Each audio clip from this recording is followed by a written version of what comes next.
1013, 1013. What's your 1020?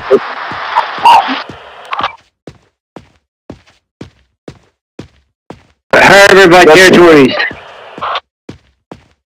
It's probably just territories. Probably people doing territories. We can't interfere. We were driving by and some people started shooting at us. Then let's make a green ticket. That's RP. That's literally an RP rule.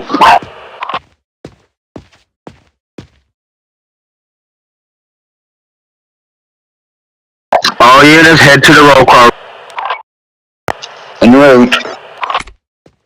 All officers, please respond to that 10-4 on the chat. Please respond to that 10-4 on the chat.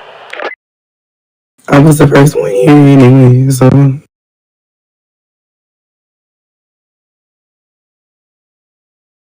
There was a radio check. Hold on, let me check. Yep. Yes, there was. Balmore Fernandez.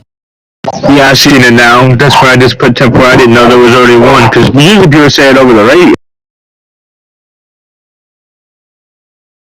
I've never heard it over the radio, but okay. Well, one person usually does it, which is Keats, but I always do it. Yeah, I know that. We the same person. I just got online, so I didn't know that there was any radio certification going on.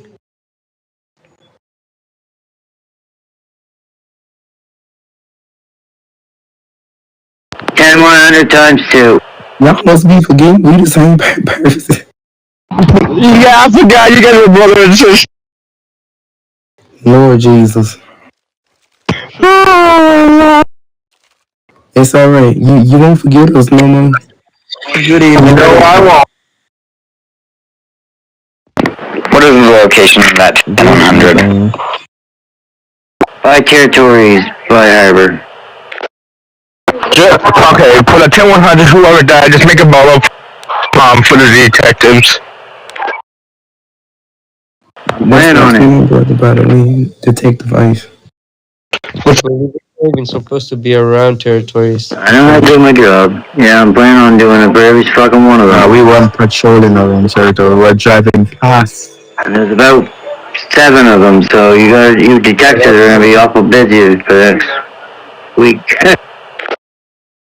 Hey, that's good with us. We need to be busy. Say what? I said, hello, cadet. Or not. I guess not. Actually, today was Friday. Yeah. Actually, I had work today, and then I woke up to my alarm tuning. Please respond to that 10-4 if you didn't respond to it. And also come to 4-2 to meeting. Please start in 9 minutes. Correction is in 5 minutes. Correction in 5 minutes. I think I'm gonna go sit next to Trooper Rosano. Hey, I thought Chief would be on. If she's not, I guess we're gonna do the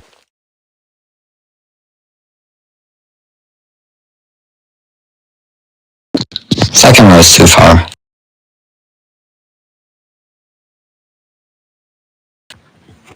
Nice to see you. What?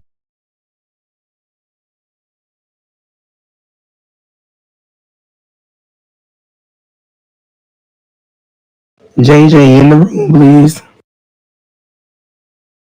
What? Did you clean your ears out this morning? Yeah. So it wasn't working. Alright, now my volume's up. What? You're fine, Jace. You're fine. Alright. Sorry, I just wanted to make sure. I don't want to get in trouble. No. No. Alright. He's usually laid back. It takes her a lot to get her pissed off. It would take a lot. Now that you probably just... They don't take him long. Well, with Hondo, He would easily get pissed off. That's what I'm saying. We opposite. We the same person, but opposite. Exactly. So I got mad at one of my rookies today, NRP, because they decided to tell me how to do my job, and I honestly almost lost it on them, NRP.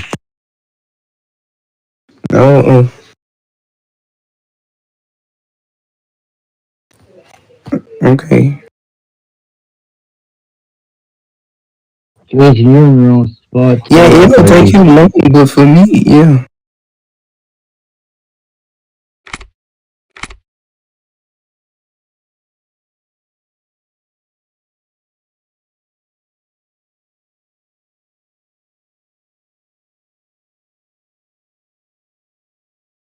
Yes, you Hondo. You easily to get you get pissed off easily, Hondo. 20 plus years.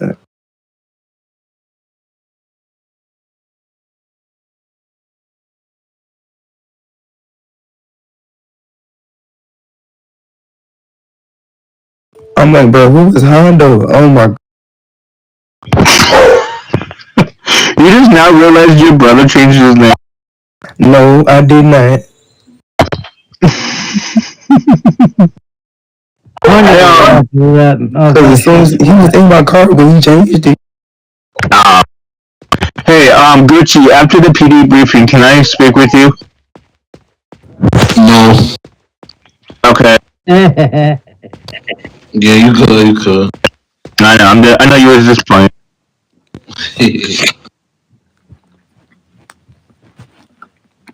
Gucci, after I would also like to talk. Why would I want to talk to you? Shut it, Godso. I said, Ice, you want to trade? Twin brother. What's up, Casey? I said, you want to trade? You take my spot and be his twin brother. Okay, I'll become an NG again. I'm not gonna lie. Oh I'd take it.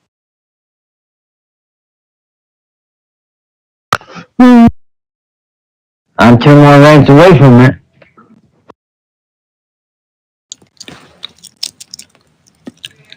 I need to talk to you after Gucci. Oh, who, me? What did I do? A mention is crazy.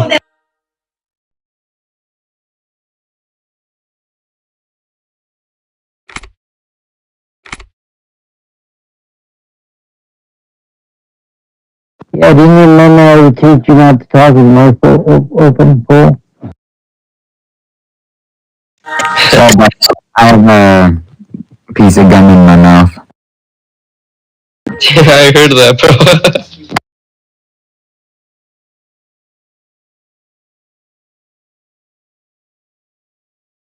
You do know, I say this to all people that I work with that choose gum. I said, you know you're like a cow where you're chewing a gum? No, literally, my aunt would say, if she was around my aunt, you was eating with your mouth open, and she would literally be like, you wanna go eat with the cows? Oh my gosh. Mm-hmm, she hates that shit. My grandmother used to hate it. Alright, it is 7 o'clock on the dot. I'm in my drop. I could have people at 8. Thursday. Y'all are in Eastern, I'm in Central. It is 8 o'clock for y'all, 7 o'clock for me. Wait, it's 8 o'clock? Damn, I thought it was 7. Oops. It's 9 o'clock my time. I feel bad. I have to be up early tomorrow. I'm working overtime for an event with my police department, NRP, and it's going to be like an all-day thing, NRP. So Casey's 2 hours behind me. Isaac's an hour behind me.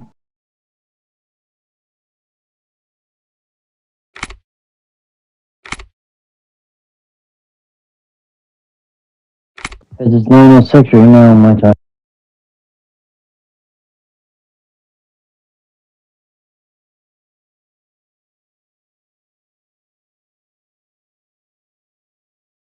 Atlantic time. That's Canadian time for you. I'm gonna take a nap. After you Isaac sends this briefing over, that sounds like a good idea. I want to.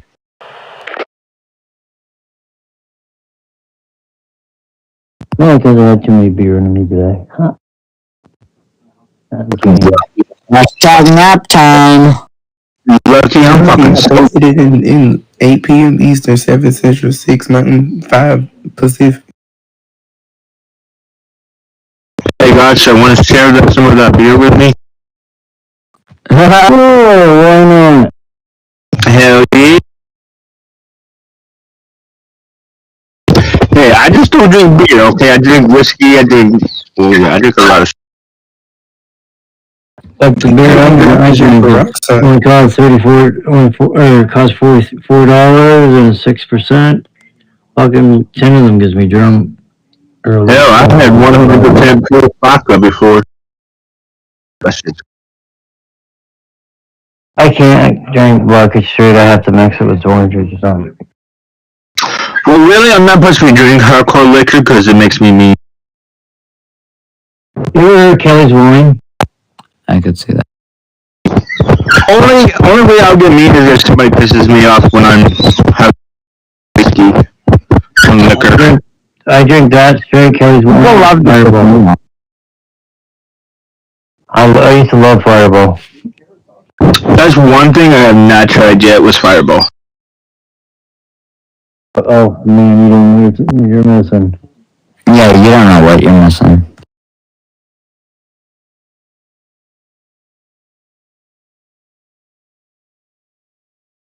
I had Jack Daniels, Morgan. I remember one day I drank it was my 19th birthday party. I drank all night at the bar. Then come home, my friend wanted to go fishing, so we went to the liquor store, bought 2 for I bought a quart of Fireball. I was so fucking drunk that I was reading a big cliff by the water, by the river, and there's this little bench there, and I went to go fishing. I went to throw I went to cast my reel, and the rod went flying, and I went flying right behind him, right behind her in the water. Then my friend had tied my shirt to the bench that I was sitting on because I would almost fell off the cliff. The citizens on patrol called the RCMP. They come and they looked at me and they said, "What's going on with him?" He goes, "My friend says he's drunk. You see?" He goes, "Okay, well, you gotta come with us." He goes, "My friend said, where the hell are you taking him? If you're taking him home or to jail, just leave him right here. I'll go get him home." He goes, "No, we'll take him home. He's not causing no problems, just a little drunk." I would say, "Well, I thank you, officer," and I end up puking all over in front of him. My friends started laughing, the other cops started laughing, and when I realized what I just did, I started laughing my ass off. I said, "Oh, I am so sorry, officer." He goes, "Yeah, no problem." He said to his partner, he goes, "You take him home, I gotta go back to the police station and change my clothes." Oh shit. I have never got that drunk since. Why didn't you tell me you was speaking? It's hilarious because someone actually puked all over my uniform the other day, and it was so disgusting. But I'm like, that's fine. I'm just gonna go back and change NRP. Well, because Gucci, it's never gonna work. Just because you're a copy of the game doesn't mean it's gonna work IRL. Because they're gonna ask questions. So real. Exactly. And then if they find out you're impersonating the so that's a felony. That's right, you're going to jail. Even here in Canada, it's a felony. It's a felony everywhere. You should. No comment. Why, Jake? You got something to say about Canadians?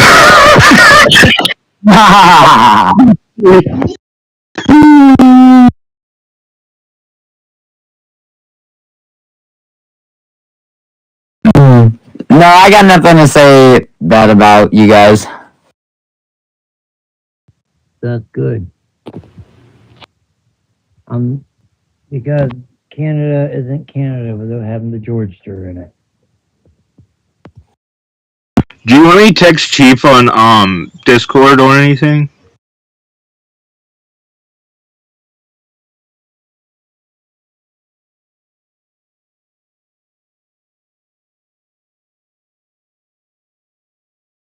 Yeah, because I don't think everybody wants to keep sitting here looking at my old drunken stories. I do. It's funny.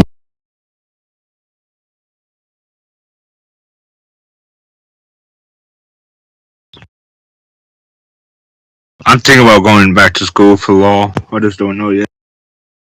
You should. I went to college for criminal justice and investigation services. It was so fun. Literally, that was the best years of my life. I wanted to become a cop because I was in elementary school. When I graduated from high school, I asked my principal, I said, whenever I graduate, can I go to police academy and fulfill my dream?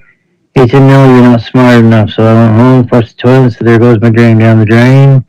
And Just don't listen. Tried it. God, so don't listen to people. If they're gonna put you down, don't listen to them. You know, do what you want to do in life. Don't listen to people. Many people said that I would never become a cop, NRP, and I proved them wrong. I proved them. I use that as fuel.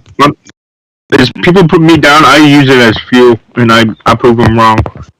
Exactly. When people are talking bad about me, that only makes me want to prove them wrong even more.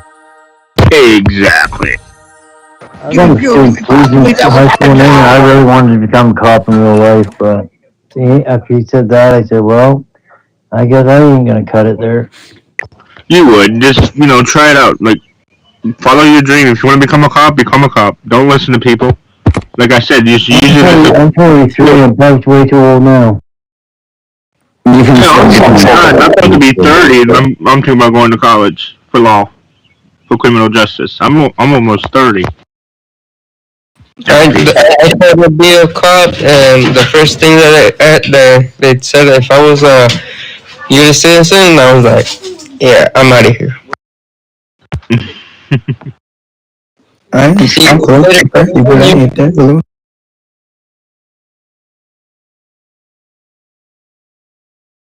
And they said that if my family was United citizens too, and I'm like, yeah, I'm out of here too.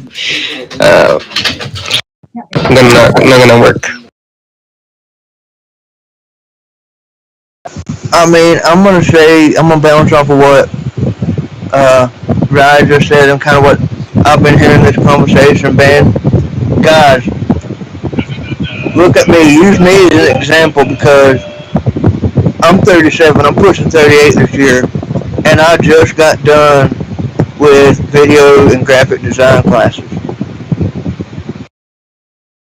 So what are you trying to say? You're never too old to do whatever you want to do. So I've been to college twice. I went right when I got out of high school to own my business degree, which has allowed me to run the company I run now. And I have a master's in video game and design and graphic design and bachelor's in business. So tell me that ain't something. So what you're trying to say, Godso, is you're never too old to try something. Yeah, you're not too old to ever go to college and learn new stuff. Is that right, Hawkins?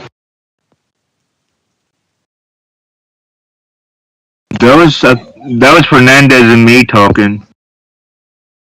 Oh. I see Ray typing, but where is he? Ray on the side. He's near Captain. Oh. He's on the other. He's hiding behind the marker board. He's on the CG side. I didn't know there was sides, but no. Neither did I didn't know there was sides. Well, I'm the princess general. Let me stand in the middle. Stand in the middle. Hey guys, hold on, guys. DFG's trying to talk. Hey, can somebody make a post in the major system? We're gonna start a meeting at 8:15. Monica gonna be a little bit late. I ain't hear it. Where did you say it, bro? Neither did I, but I think he's in the Hellcat. I said, make a post. Somebody make a post in the pager system. Monica gonna be a little bit late. I already did. 8:15. Yeah, Casey already made a post on the pager room. Alright, cool.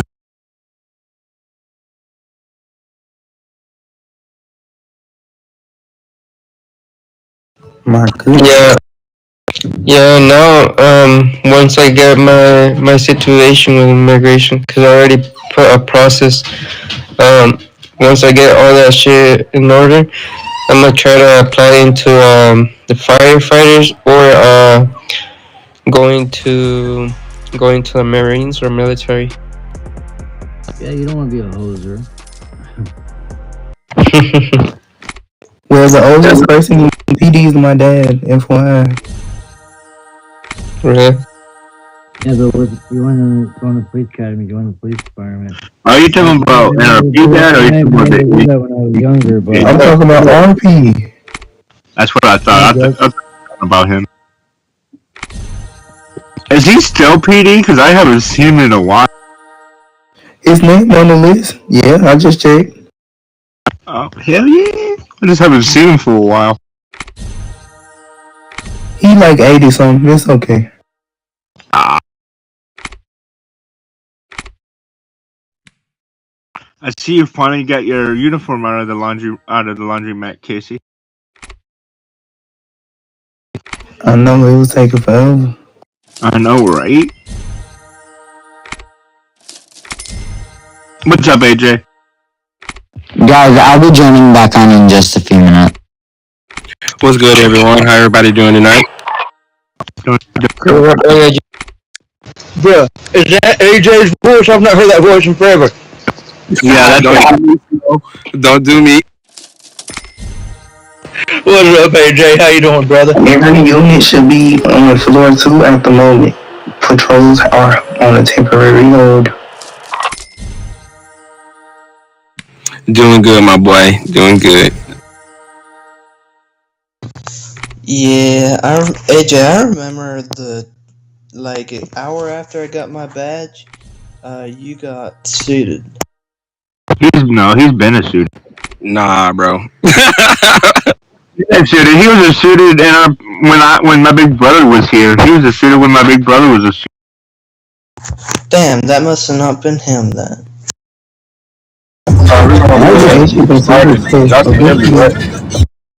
Yeah, we can hear you. Hold on, guys. Go ahead.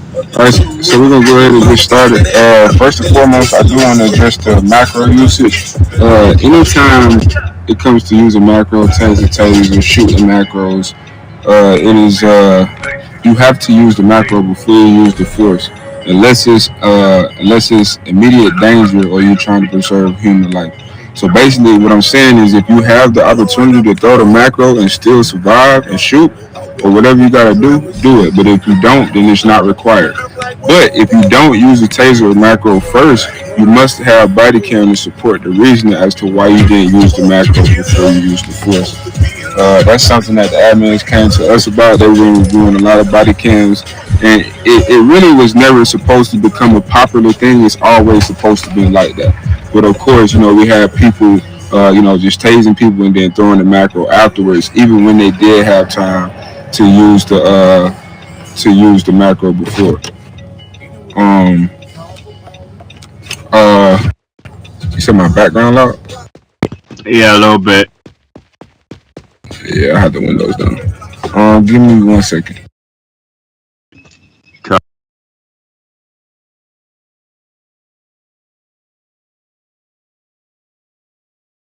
Yeah, so just make sure that we use the macro before we use force. Like I said, if you don't use the macro first, you got to show body cam showing that you was in immediate danger as to why you didn't use the macro first. The officer's complaint channel has been temporarily locked due to multiple admins being on vacations.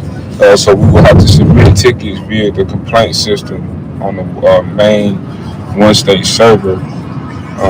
So that's how we're going to have to do it. We're not going to have the officer's complaint until they come back off vacation.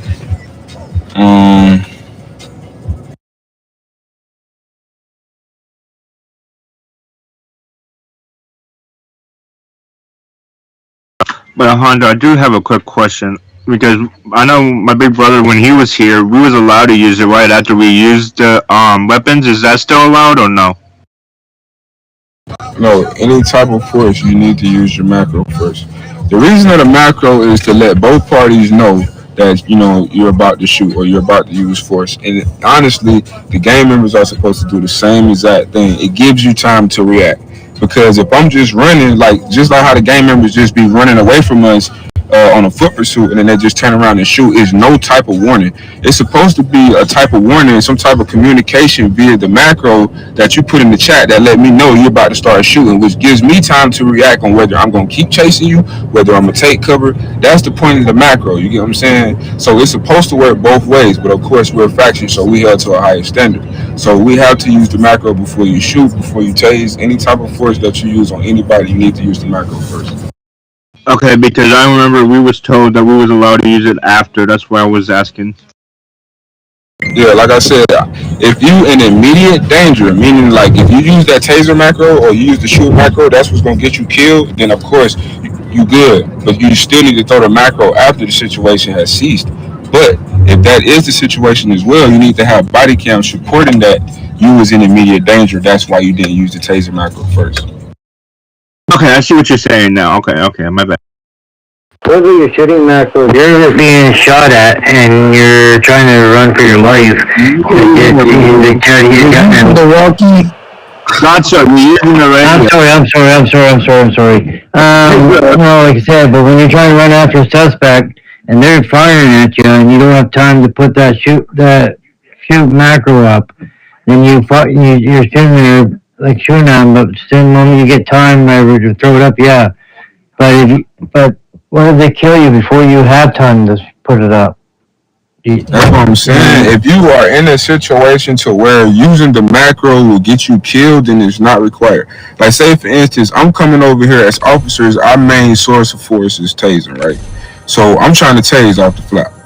So if I see you with a gun, we outside of a green zone, I'm telling you to put your gun away. I don't followed you out of the green zone. Maybe you hit a police car. You done did something and I got it on body cam. I'm telling you to put your gun away. Once like I said, if he starts to shoot at me, I'm not gonna try to look for a taser macro. It's taser versus gun. I'm trying to tase you first, then I'm gonna throw the macro. My life is in immediate danger. If I don't tase you, I'm gonna die. But if it's taser or he unarmed, of course I have time to throw a taser macro. He running, he on foot, I'm chasing him. You get what I'm saying? So if you have time to use the macro, use the macro. But if you're in immediate danger, taser versus gun, you can use force and then use the macro. But it has to be justified. Alright, same thing if you had to use your Glock or your M4. Guys, it's the same. They just reiterating what they already told us.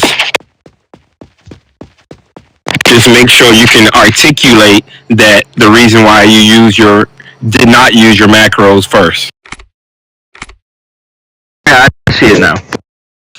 The only issue I got is, say you chasing a suspect and you gotta stop actually to put the macro up and then chase that person. By the time you stop, press that macro and then chase that person either killed you already or that person is long gone. That's why a lot of people tase and then put the macro up for they won't be able to lose the suspect, because you gotta literally stop everything to put that macro up. So I'm about to show you something. I got that macro at the top of my taser list, right? Come over here towards me. I want you to come over here towards me and I want you to run off to the other side of the room and I'm gonna show you.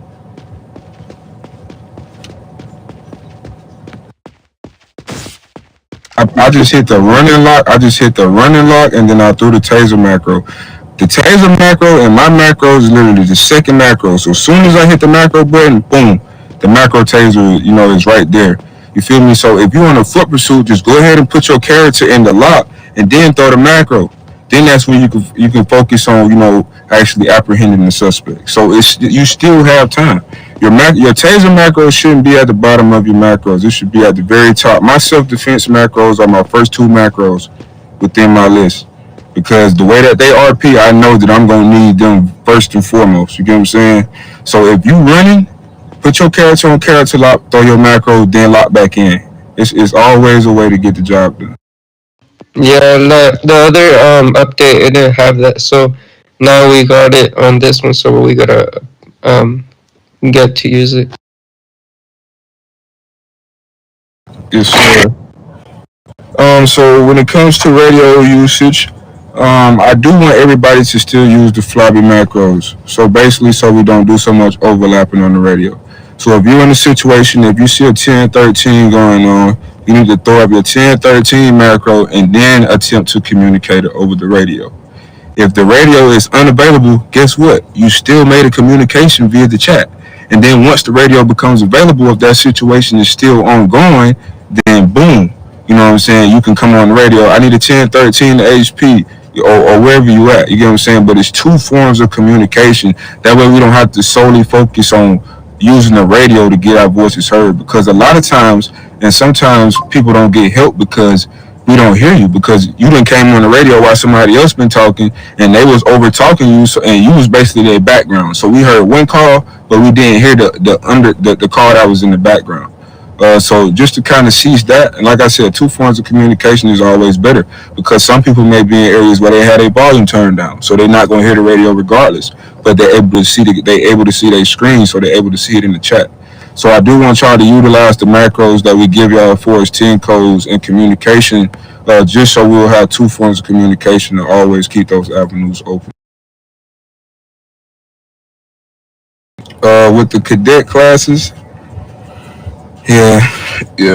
I mean, of course, it's always going to be, little cracks within there, but the more the better. You know what I'm saying? I'd rather y'all just do it both ways versus just solely trying to wait on the radio to become available and then you did, or you say half of it and then we trying to figure out where you at, what you got going on, and we don't know. So, I feel like two forms of communication is always better. With the cadet classes, so the generals, of course, they'll be the ones to make first contact with the cadets when they enter the program. Once they complete all the in-game tasks, then that's when they'll have to attend our classes. 10-8. This is SB095. They'll have to complete it. Yeah, put it in the chat. Type it in the chat for them. So once they join the cadet program, the generals will be the first people to make contact with them. Generals will get their Discord, send them the macros and basically the cadet packet. It got the macros, it got the classes, it got the expectations, it got everything that they need to be successful from that point forward. Once those classes and those trainings are completed, once they become an unbadged officer, then that's when the vested officers will resume and take over the rest of those trainings that are left. I do also want to clarify some things. The radio communications training is done in the 10 codes class, so it's not two things that need to be done. So that's one thing altogether. The 10 codes class and the radio communication. The same thing with the RP class and the de-escalation. That's just one class, but it kind of counts as one thing all in one. So it's not two separate trainings, so nobody should be doing a de-escalation separate and an RP class. That should be done within the RP class. Same thing with radio communications. They should be taught about radio communications within the 10 codes class. When it comes to hosting the classes, man, I do want us to get a little bit more thorough with being on time and being here, because it is a bad look when we got cadets that's trying to join and see how we operate as a department, and then we got officers that's not even coming online on time to do their classes. You get what I'm saying? It's a team effort. What we show them at the top is what's going to show at the bottom. So if we're showing them that we're not on time, we're not ready to lead the charge, then what are we going to expect from them? So we gotta set the bar a lot higher than what it is right now. Of course, it's something that just came into effect, so I'm not too harsh about it right now. But at the next gens meeting, we'll go through the class schedule again. If any modifications need to be made when it comes to people teaching various classes, we'll do that. After we do that, the schedule is locked. If you're not there on time, you will be punished for it. Now, I have to get with the other leadership to figure out what the punishment will be. But like I said, after the next gens meeting and we modify and lock that schedule, if you're not there and you're not and you haven't communicated, or even if it's like 20 minutes before your class, like 30 minutes before your class, it's unacceptable. Because at the end of the day, I got to come online just like today. I had to come online, and I had a report to do, but I had to try to find somebody to come in here, do a class so I could go in my office, do my report. You know what I'm saying? I shouldn't have to do things like that. If I had prior communication, or I had knew earlier that person wasn't going to be able to make the class, I could have made, prior arrangements. Communication goes a long way. That goes with anything. Make sure y'all communicating with the people within your unit. Make sure you're communicating with your ICs, and most of all, your supervisor. Everybody should be working together.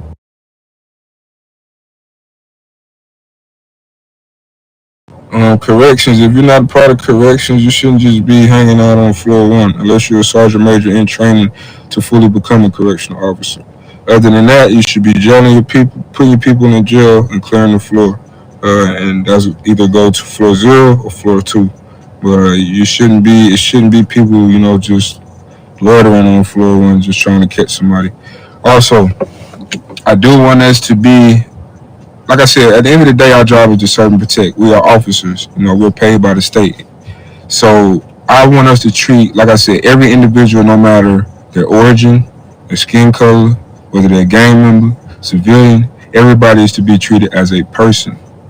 Everybody is to be treated as an individual. When they come into the PD lobby, that's them coming into our home. And first and foremost, it should be welcoming. Hey, how you doing? How can I help you? Is there anything I can help you with? Are you here to submit a complaint? It's always about communication. Now, if that person is non-compliant, they running around, they trying to run through the security, then we have a different situation. You have every right to be firm. But like I said, inside and outside of this building, no matter what they got, or where they come from, or what's attached to them, they should be treated as an individual, as a person, just as you wish to be treated. So that's something that I want to see more too as well, because I've seen some body cams of people coming in, and officers just kind of like aggressive just off them being there, knowing that they're a gang member.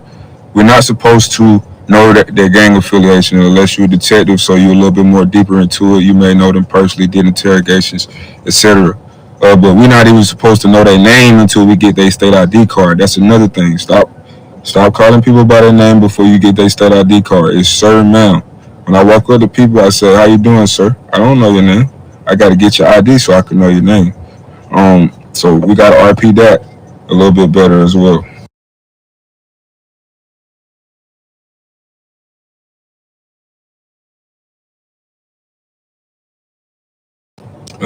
So yeah, we got SWAT activated. It's been a lot of training. I'm loving the progress within SWAT. SWAT is an open unit. It just takes a lot of hard work, dedication, and training, of course. So if that's something that you're looking to join, make sure that you get with the supervisors and with the supervisor and the ICs, and get inside that unit.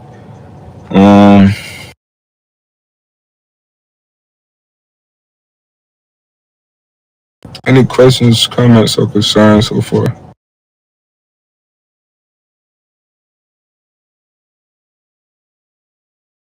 Yeah, one thing I want to ask, with the classes, you guys are teaching the cadets some stuff, and I was overheard hearing one of your guys' cadet classes earlier. You guys said about you guys are going to teach the cadets the driving test. Does that mean that's done for us, or vested officers? Like, we don't have to teach them the driving test as the rest of them? Well, to my knowledge, like I said, generals are the first person to make contact with them.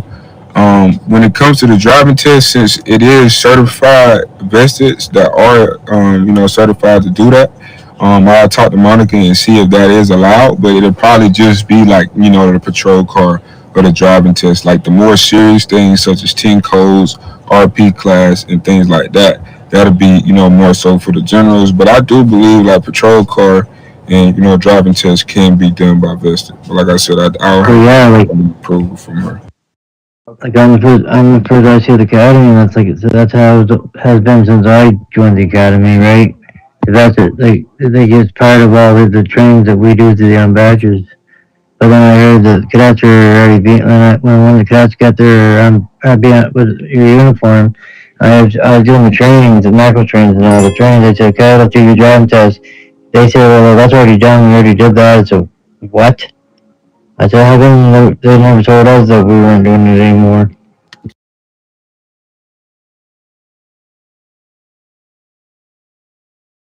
I mean, it's still other trainings for you to carry out: taser training, shield training. I mean, it's still RP training, passive aggressive. It's still work to be done. Like I said, we just want to make sure that they're getting trained correctly and they're getting the proper information from the most educated people within the faction, starting from the generals. Yes, sir. And one more thing. Earlier when I come online, when Monica said that somebody was on here for RP training, I went on the floor to look for see who it was, and I went by the jail, and that door right across the hall, where you can see into the interrogation room, there was a gang member sitting on the computer right there. When I walked in, I asked him, "What are you doing here?" He said the door was wide open, so he just went in and started making himself right at home. I kicked him out of there. The cadets has to start leaving both doors closed, especially that jail door, or we're gonna be in a lot of trouble. Mm-hmm. Yeah, so I mean, it's a lot of things that the cadets do that's out of our control. I mean, the most things that the most that we could do is body cam the situation and go from there. I do also want to mention if you see a cadet going rogue or doing anything out of the ordinary, which that's kind of reasonable, you still can't shoot them. It's still RP-13. The best thing to do is if they log off, submit a ticket for abuse. One, if you can handcuff them and you got the body cannon support, like they should not be here. Just give them 3 charges. It's gonna snatch their uniform off, and then you can put them in jail. Of course, with the right protocol and macros. Um, The other day, me and my partner was chasing in 1080, and it was a cadet actually. So he made me just chase him for quite a while. So I gave him 4 charges.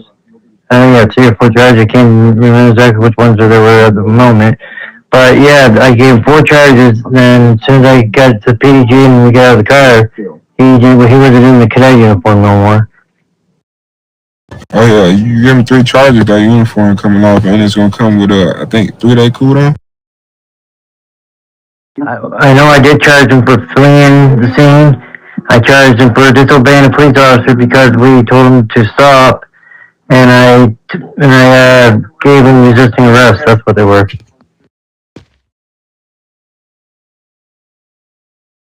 Alright. Any more questions, comments, or concerns? Friendly reminder: all officers are required to complete a minimum of 2 hours of activity each day. Failure to meet these requirements may result in future disciplinary action.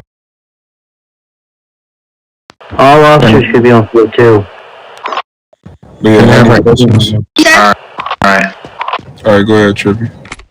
So, this is a genuine question. What actions are you guys gonna take to like, as you can see, the cadets are taking out all the vehicles. Most of the Bearcats driving around collecting criminals, driving like reckless and shit.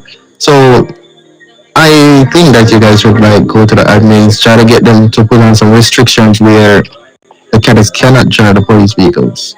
Because that's like, instead of getting rid of the program, I think that would be a viable input to work with everything else. Yeah, so just logically thinking, the amount of complaints that we done sent in since the update has came out, in the crazy, like it just keep getting crazier by the day, bro. Like we had cadets coming in, just talking trash, just coming through the PD building, leaving the doors open, and now we got to bring ambulances in. You know what I'm saying? Like I'm scared to even see what the hell gonna be next, bro. But I'm hoping that they see from the amount of complaints and how everything is that they limit access to certain things. PD vehicles, until you become an unbadged officer, you should not be able to access PD vehicles. Certain doors within the building. I mean, of course, like when you go upstairs, the cafeteria, certain office rooms, stuff like that. You could be able to use the door, but the jail room should be a no-no.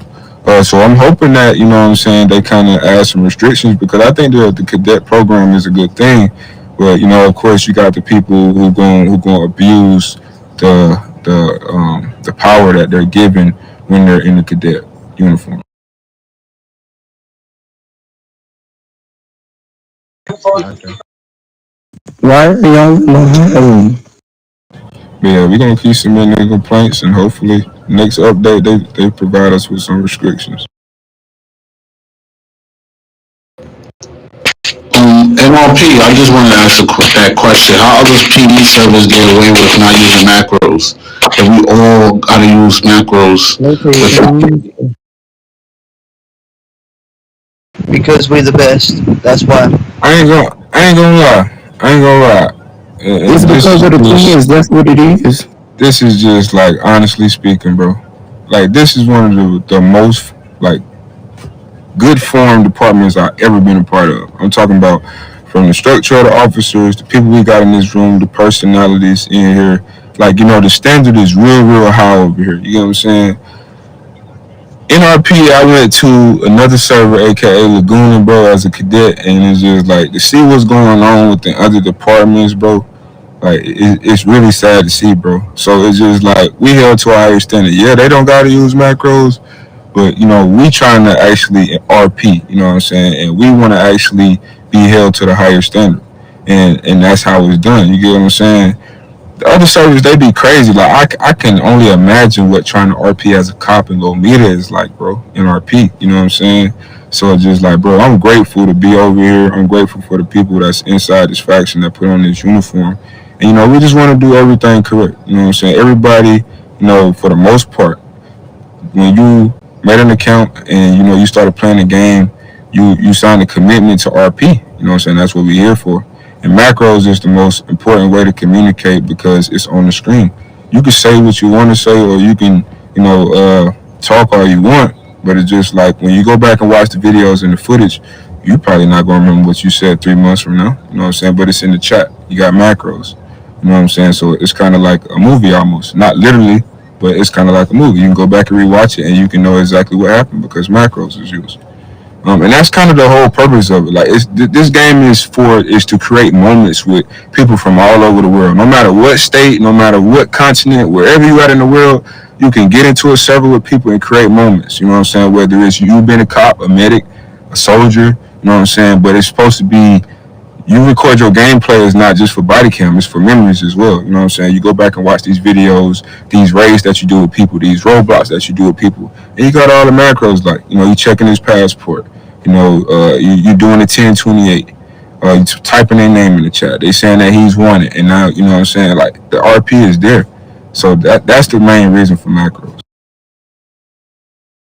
right? No, I totally get it. It's just that it's not right that we have to RP and they don't RP. So it's like we forced to RP and they just don't have to RP at all. So now it's like we gotta use our macros before we do anything, which they gets a heads up now what we about to do and makes our job way more harder now. Well, I mean, it's always been there like that. Even when we didn't have that little thing where you could make where you could run by yourself. That for me, when I had that made me like stressing, bro. Cause I always whenever I try to put the macro first, I always been ended up dead.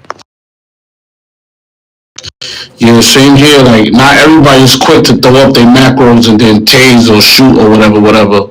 So I'm just saying, it's just, it was just, I just feel like it should be some type of, like, little bit of courtesy. That's why a lot of people was doing it probably seconds after they tase, because it really hard to tase somebody and try to it's just hard to try to take somebody because giving them a heads up, they're going to resist, they're going to run. It just makes our job way harder, and they're definitely not going to RP after we put up that taser macro. Well, the thing is, for the most part, like, say for instance, and I'm just gonna put this in perspective. If I got somebody come in on floor one and they talking crazy, I'm gonna put up my taser macro. If that caused them to leave, guess what? That's exactly what I wanted. You know what I'm saying? No force was needed. I put something in the chat that let them know, like, you talking crazy. If you do anything, you punch the officers, you anything, bro. Like, I'm gonna tase you and I'm gonna arrest you. So I'm gonna put that in the chat and I'm gonna walk in your direction. And guess what that's gonna do? That's gonna make you go outside the blue circle. Now, guess what? If you come back in I got every right to arrest you, bro. You know what I'm saying? I'm not gonna make my job harder by chasing you outside. Like, yeah, I put my taser macro in the chat and I see you go out in the blue circle. Now I'm gonna go out in the blue circle and chase you outside. And now you're gonna take me outside of the green zone and turn around and kill me. Like, I'm not gonna put myself in situations like that. I know every situation is not gonna be like that, but you kind of gotta learn how to assess situations, bro. You gotta know where you are. What about you're on a traffic stop and you already have your taser out and the suspect starts to flee? Are you up? Can we tase him then throw it up so you don't get away? Yeah, that's reasonable. That's reasonable. Now you're preventing the traffic. You're preventing a 1080. You know what I'm saying? That's putting others in danger from an RP perspective as a cop. Why would I let you run away when I could just tase you out of the car then throw the macro? Yeah, like the other day, not too long ago, I happened to me. I was driving by and then this guy, I don't know, he just started to follow me, and then he followed me and pulled up in front of my vehicle, and then he got out of the vehicle, and once he got out of his vehicle, he had his weapon out, and then I got out of my vehicle with my taser, and he's like, I press on the micro to put on the taser. And he's like, well, I haven't. Wait. I haven't still put it up yet. I just had my taser out. He's like, why you have your taser out? And I'm like, cause I feel threatened. And he's like, well, that's why I have my gun now. And then I put my taser on, and he's like, oh, now what you're gonna attack me? No, I mean like that for us. I mean that's just. I mean, like, it's no point for me to try to be clicking through a taser or try to drag a taser to myself. Like, that's just the RP. If you don't give me a reason to use it, I'm not going to use it. Or that's me getting, ripped out of my uniform because I just tased you for that. Yesterday I was chasing somebody on foot. State troopers on! I was chasing them and I didn't have time to stop until my taser macro up. I ended up tasing them. Then I threw the taser up right after that, and then I put the handcuffs on him, pat him down, and all that stuff. Yeah, so like I said, for the most part, if it's a long distance, like if they run from the front parking lot of HP to the back parking lot of HP, you mean to tell me from within that time frame you didn't have time to use a taser macro? You get what I'm saying? It's time within there, bro. You just have to, like I said, the taser macro is at the top, bro. It's not rocket science, bro. You hitting two buttons, bam, bam, taser macro. Now I'm finna tase you, bro. Like I said, if you chasing somebody, you got time to use the taser macro, bro. VDM situations, like your life is in danger. If you get hit by a car IRL, you're not gonna survive that at the speeds that they be driving. So of course, taser and then throw the macro. It has to be justified. As long as it's justified, you good. Like I said, we're not here to be like extremely strict. We're not trying to see y'all 10, 100 in the chat all day. You get what I'm saying? But it's some instances where y'all can use the macro and y'all choosing not to. That's the whole point of the conversation. Yes, it's not about us trying to, be hard on y'all about it. It's just we seeing the body cam where you're having time to throw the macro and you're choosing not to. Yes, sir, I understand. All right, Trippy. Yeah, so it was on the show, so let him go. Yes, one thing I started doing is, well, after Monica got back on after her whatever was going on about a month ago, we did some taser training, and there we learned that, when we pull up a 10-11 and stuff, we walk up, and you're standing there talking, make sure you line your shoulder up, be ready to tase if something goes down. Right. And I know a lot of people, man, we don't like to go out with partners and, we try to go out and solo patrol, bro. But, like, having a partner is a lot better, especially when it comes to 1080. You ain't trying to talk in the mic and keep up with somebody. When you're doing a 1011, it's two people on each side of the car. You know what I'm saying? So you got double the chances of tasing them out the car. You get what I'm saying? So if you got the opportunity to ride with somebody, bro. You know what I'm saying? Like, make your job easier. If you gotta go out on solo patrol, you gotta do what you gotta do. But if you can partner up with somebody, partner up with somebody. One person on the side of the car talking, and the other person on the side ready to use their taser macro and tase them out of the car if they pull off or do anything that's out of the norm. You get what I'm saying? So yeah. But no, that's not what it's for. Anytime you passenger in the car, you're supposed to be doing macros. You're supposed to, like, the person that's driving is supposed to focus on driving, getting to where you're supposed to go safely, not crashing into stuff, so on and so forth. The passenger is supposed to be communicating. If you're driving and you got somebody in your car that's not communicating, you need to address that. I'm not saying be nasty with it, but hey, bro, you supposed to be doing the macros and the radio or whatever. You know what I'm saying? Like, it's everybody got to do their part. And also, man, like, go out, get to know your fellow officers. A lot of times when you go out solo, you may do a patrol in the area that you normally patrol in, and then there's nothing going on. If you go out with another officer, y'all can go to the spots that both of y'all know, have conversation, get to know each other. You know what I'm saying? Elevate the RP. You know what I'm saying? So if you can go out with somebody, I highly, highly encourage that.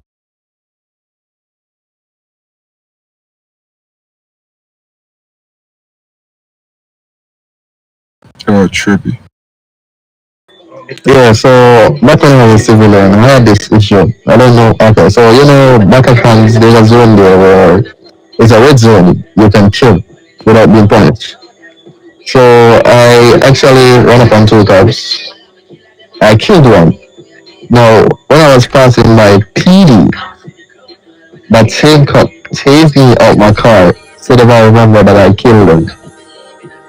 I was like, that's going beyond RP rules. It's just weird. And then the next situation was where a cop ran into my car. Now I came out of the car. He came out with his taser, put up his taser in my car, and started trying to chase me. I was running. I was like, "Why are you chasing me?" He chased me, brought me in. So, like, I don't understand what's really going on. Like, I don't know. Honestly. Yeah, I mean, that's kind of why we do things the way we do things here, man. It's all about, we want it to be realistic as possible. You know what I'm saying? We want to hold everybody accountable. We don't want officers just out here just doing stuff, making making the whole department look bad. Because when you got an officer who go out here and they do things, and leadership knows and they're not doing anything, it just makes the other officers' job hard. Other officers that has absolutely nothing to do with the situation. So that's why like we care so much and we do things the way that we do, because we want it to be realistic. We want y'all to be able to do what y'all came online to do, which is get out there and actually RP as cops. But if we got people coming in being corrupt and not doing what they're supposed to do, not following protocol, you get what I'm saying? Then now we got rookies going out there trying to do mission patrol, getting tased and shot out their car. I mean, the RP that we have and the interactions that we have with the community, whether it's a traffic stop, you doing Tim's at, in the parking lot, like, just asking simple questions like how your day going, like small interactions like that can go a long way with building a relationship. That way we actually can go out there and RP more. Whatever happened to meet the faction event? We were supposed to know where it's going. I'm sorry. Yeah, I'm not sure. That was something I think that was happening every Monday, but I had stepped away from the game. When I came back, I ain't seen it since. I'm so sorry, but I gotta go in this room for a second. DFT, can I add something? Hey, Yeah, Hunter. Hey, Hunter, my bad. I send you a video, watch it. When you have time. Alright guys, DFG kids have mentioned literally each and everything that we see every day and we make mistakes on. The only way I think you guys can cover from that or learn more about the department and role play, please attend those RP, those classes that we conduct for cadets. I know you guys are rested, we are suits as well. I myself have learned a lot. By teaching that class, I think you will be able to learn a lot and get familiarized how to role play, how to use force, how to stay calm, how to actually de-escalate a situation. I definitely recommend you guys taking some time, at least attend those classes once a week at least. Those are who are in badge, suit, and vested officers. I understand that you guys have worked for your units. Make sure you guys are on top of unit reports. Communicating is key, right? So make sure you guys give time to at least one class a week if you can't do more. That way, you guys are better informed, know what's going on, and make sure you guys are helping each other. Like we said, I understand that you guys want to go on a solo patrol. I am guilty of that too. I have done that. Going on a solo patrol, I have always been dead. I have always gotten killed. That's why you need partners, right? That's why you need to make friends in this MRP, in this game. Uh, Get in touch with somebody. I understand you don't want to cross that personal space between somebody, but choose somebody else. Maybe you'll find somebody who's like-minded than you. You guys can go outside, patrol together. That way you guys would have better communication among each other. When you guys are patrolling, you guys would be able to help each other with arrests. So the whole point of you guys playing this game NRP is to act like a faction member, which is PD. The DFG Honda mentioned a lot of good things. One thing I would stress: please attend those classes. That's all from me. Thank you, guys. Yeah, and I wanna add to that with I want every officer, no matter the classification, the rank, whatever unit you in, I want everybody to attend the de-escalation class because that should be the main tactic. That should be your main point of focus before anything, before resorting to a taser, before using your gun. Your mouth is a powerful tool in itself. I had a situation. Well, I'm pretty sure y'all aware. I had a situation where it was a cadet in floor zero. He was kind of like rogue or whatever. So I came online, officers running around trying to tase him or whatever. So he logged off. I stayed down there. He came back online. He ran into the arsenal. So I went over there. I didn't have my taser out or nothing. I wasn't trying to tase him. I didn't put a taser macro up or nothing. I said, bro, why you doing that? And then he was like, because I want to get my trainings done, but there's nobody online to train me. I said, so you think doing this is gonna, get your trainings done, or better yet, even get you into the department? And then, we had a conversation, and granted, I had evidence to get him banned, you know what I'm saying? But I'm just trying to de-escalate the situation. That way he's not running around the department destroying our operations until the admins be able to review the footage and do what they need to do on their end. And that's where de-escalation come in. I could have came in and did the same thing that everybody else is doing, chasing them all around the police building, trying to tase them. He logging out, waiting for him to log back in, trying to tase him again. But that's where de-escalation comes in. Talk to people, at least attempt to. Now, if that doesn't work, then like I said, that's when you resort to other options. But de-escalation should be first. So if you can, find time to attend the de-escalation class, please. It's going directly after this. And I have one quick thing to say off of what DFG Keats was just talking about.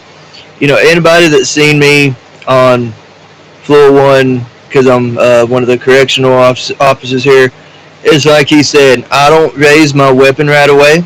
I don't raise my taser right away. I sit there, and if there's a big scene going on, I calm down every gang member, or not gang, or every civilian, every person in there, cop, civilian, whatever, and I say, hey, one at a time, let's see what everybody needs, and let's get it going. Now, there are some that don't listen to that and just run around. We all know. But it's like he said, you don't want to cause make a scene even bigger than what it is. Use your voice and de-escalate the scene.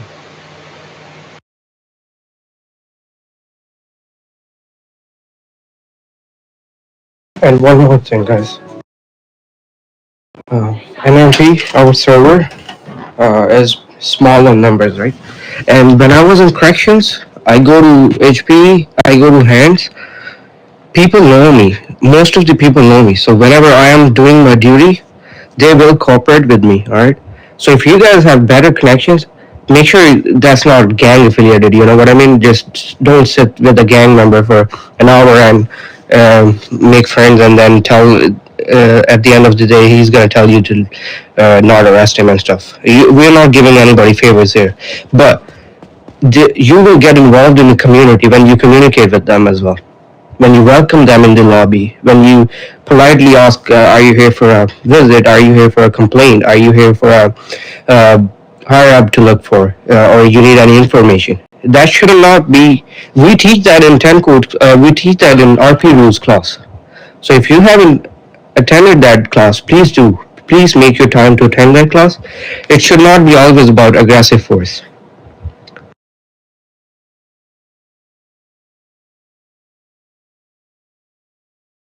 Also, when it comes to trainings, anybody that conducts a training from anybody for anybody that goes for suits and vesteds, you have an hour to upload that training. Because what happens is if you log off and you don't upload that training, you fall asleep, you take a nap, whatever the case may be, you may go to bed for the night. But now guess what? That officer who you did that training for, his training is delayed because you failed to post a screenshot with his name, the training, the date, all the officers involved, and what other trainings they need left. So when y'all are doing trainings, make sure that you're logging it immediately. Like I said, a lot of stuff when it comes to going up the chain of command, when you're looking down at the other ranks, you got to put yourself in, their shoes for a second. If it was you, would you want somebody to log off and go to sleep and you got to wait till the next day to do a training that you already just did? No, you're not going to want to do that. So you got to, when we're doing trainings and other things as superiors, helping the other officers, we got to put ourselves in their shoes. You don't want nobody to slack on posting your stuff, so don't slack on posting their stuff. And one more thing I would like to add. We have mentioned that multiple times. Cadets or any officer unbadged who needs trainings, guys, they should be helped out first. All right. If you see somebody just standing there, like, ask them what's going on. Do you need any help? And, if they're here for RP training, try to see in the members list if we have enough online. And then if not, just tell them, hey, we're gonna in a bit or a few hours we'll be more active in RP, and then we'll get that done for you. Make that responsibility for you. So remember that, or mention it in the chat that this person needs RP has been waiting for on Discord on RP, so we can taken care of that. I have helped, like, I have sent maybe 10, 15 cadets already. They were just looking for answers, and please, those answers should be answered for them. Nah, 100%, 100%, bro. I got online like yesterday, like midday, and I went on floor one. I said, anybody got any questions before I go upstairs? I'm about to log off in a second. Bro, I had like 6 cadets standing around me asking me questions. And it kind of amazed me because it's just like, bro, there's no way, like, I don't know how long y'all been online, how many people y'all done ran across, but there's no way, like, y'all ain't asked these people these questions and they wasn't able to answer it. So just like he said, like, if you see a cadet, ask them questions. Hey, have you done your trainings? Do you have your macros? Do you have this? And yes, as a vested officer, or maybe even a badged officer, if you see them on floor zero or something, you can still refer them to a suit. Go to the officers list, find a suit for them, or even if you got one of your friends list that you kick it with, call a suit for them. Like, hey, bro, I got a cadet that needs their trainings, or whatever. You get what I'm saying? Like, it all comes down to communication and bridging that gap. Because yes, it's not always suits online or available, but that's where the communication of the badged officers and invested, providing them with the correct information, informing them. Like, yeah, we got classes at 12, 3, 6, and 9 every day. That's not hard to remember. Yeah, you don't have to know the exact classes, but just tell them, hey, we got classes every day at 12, 3, 6, and 9. What trainings do I need? You need the patrol car, you need the driving test, you need your de-escalation, so on and so forth. Whatever they need, like, y'all should know these things, and it's posted in the faction chats. So if you got a cadet ask you questions, I advise And I really recommend that you read up on the information. That way you can properly inform them when they ask you questions. Cats ask me all the time, when is the interview? I say, I'm really sorry, I'm not sure, I don't deal with that stuff. I said, you have to talk to Hondo or the chief about that. I said, but if you want, I got them both on my friends list, my Discord. I said, I couldn't bring it up to them and ask them for you. I said, but before I do that, I said, do you need training? Do you need your driving test? Do you need your taser training? Blah, blah, blah, blah. And they said, no, I just went on the hiring event or the interviews. They said, I'm not sure on that because I'm not that high up. I said, but I will see if you would like me to. And they said, I said, if not, just go find the deputy chief or the chief and they'll tell you. All right, so I mean, yeah, that's good and bad, but for the most part, if like in the instance where if I was in your position and a cadet came and asked me that question and I didn't know, guess what I was gonna do? I'm not gonna tell them to go to the DFG or the chief. Guess what I'm gonna do? I'm gonna go to the DFG and the chief because I want the information. I'm a best officer. I feel like I should know, and then I'm gonna get the information and share it with them. That way, next time a cadet comes to me, guess what? I already got the information. There's nobody for me to go to. I don't gotta try to go through the loopholes to find Monica because she be everywhere in the world. You know what I'm saying? Or I ain't gotta try to catch Hondo because he in the SWAT meet. You already got the information. So if you don't know anything, go and ask for yourself. Get the information. That way, when people ask you questions about things, you'll be able to inform them. Yes, sir. I'm gonna say this real fast, Gucci, and then go. If anybody needs to ever ask me a question, and I'm not online, NRP, reach out to me on Discord. I can even give you the class schedules of what's going on, what classes are what, stuff like that if y'all need it. I mean, and Snap, like you can always reach out to us. I'm there too if we're not online, so just keep that in mind, y'all. Go ahead, Gucci. I'm sorry, brother. Now you good. I just want to so with this taser stuff, right? So when we go over a body cam, right, we're doing a supervisor call, and we see that that the officer didn't that the officer tased the person, but he used his taser macro after he tased him. What we do with the suspect? Do we let him go, or what we do from there? All right, so if the body cam is reviewed and that is justified, if it's justified as to why he tased him first and then used the macro, they wouldn't be released. It's justified. Now, if it's not justified, of course, it's improper use of force, which will designate a release. Whenever you tase a person and you could also do it, if like in that instance you could also put it back again, like do it twice. Right, like even IRL, like cops, before they tase you, like even if they tase you, they're like, I'm gonna tase your ass, or I'm gonna tase you, or even they may say taser, taser, taser. You're gonna get some type of warning. I mean, of course, because IRL is something that you kind of gotta expect. Like when that shot come to your body, like you better be kind of expecting it. You don't know exactly where it's gonna hit you at, but you know a shock is coming. You get what I'm saying? Versus, me just I'm tasing you out of nowhere. Like I said, if the situation warrants that, and the body cam is reviewed and we can understand the situation and see why it happened like that, of course, cool. But yeah. Yeah, But exactly. More than one time. I would like to add on to Gucci's question that if the supervisor call is for taser macros, then for sure go ahead and check it how the force was used. If it's not and you still see that officer has been doing something wrong with the macros and protocols that we have set for the department, then just don't mention it in front of that supervisor call. Just after that, have that conversation in your office or somewhere else with that person or officer in separate, and then make sure you correct them or follow proper procedures if there needs to take an action against them. But that should be addressed even if you see it or if the supervisor call was for that or not. I do want to say this. If you're tasing and it's not an immediate self-defense issue, that'll result in RP-13. The macro should be used first at all times.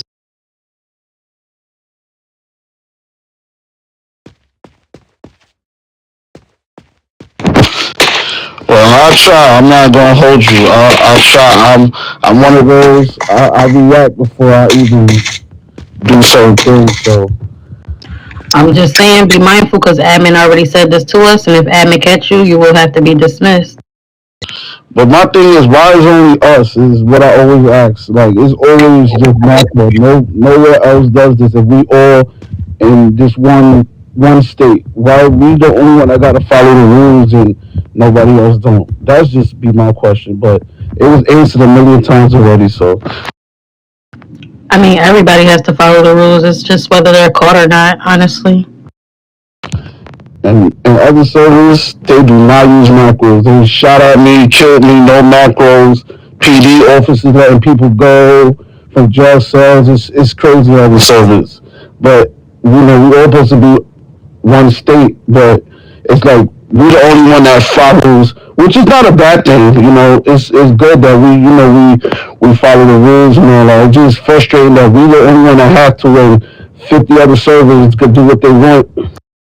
That's incorrect. Everybody has to follow the rules. Like I said, it's whether that person is caught or not. I mean, even though other servers do the NRP, we just gotta focus on our server. Accident. I do want to say this as well. I'm really grateful for everybody. Really glad that everybody's doing a wonderful job. I just want y'all to use the mugshot forum a little bit more often. I've been seeing a lot of people upload arrests and not putting their mugshots in. That's very important. And it's required at this point. Before you put somebody in their cell, please take a screenshot of them. If you're not familiar with it, get a correctional officer to do it. Definitely, I would agree with Chief because it breaks my heart honestly because I have worked and Chief has worked for that forum and nobody utilizes that and it is for you guys to utilize it and I have personally uploaded some sample samples for you guys. So I don't think so. It's hard, guys. Role playing is the key, right? That's what we are here for. So please, please, please, take that screenshot with that mugshot and fingerprints macro, and I think you guys should be good for that. So please utilize that. That's for you guys and help our department run more organized and show others NRP other servers that we are better than that. So just want just correction, do that, but that's can do it too. I haven't seen the the upload, but I'll try to look for it. Also for the cadets, whenever they ask me and all that stuff, I usually look at the daily, and the daily shows when the meetings and they're gonna do classes and all that stuff. So literally, I just tell them when or um um but yeah, when it comes to their trainings, I tell them to ask one of their like appointments and other cadets because they go through it and they know how it goes. Okay, there's one thing I wanted to add to the mugshot thing. I tried doing it one time, and the inmate wouldn't let us take the mugshot. They get to running around and stuff like that. So what do we do about that? So what I have dealt with that. Yeah. So just take a seat on that chair and just try your best.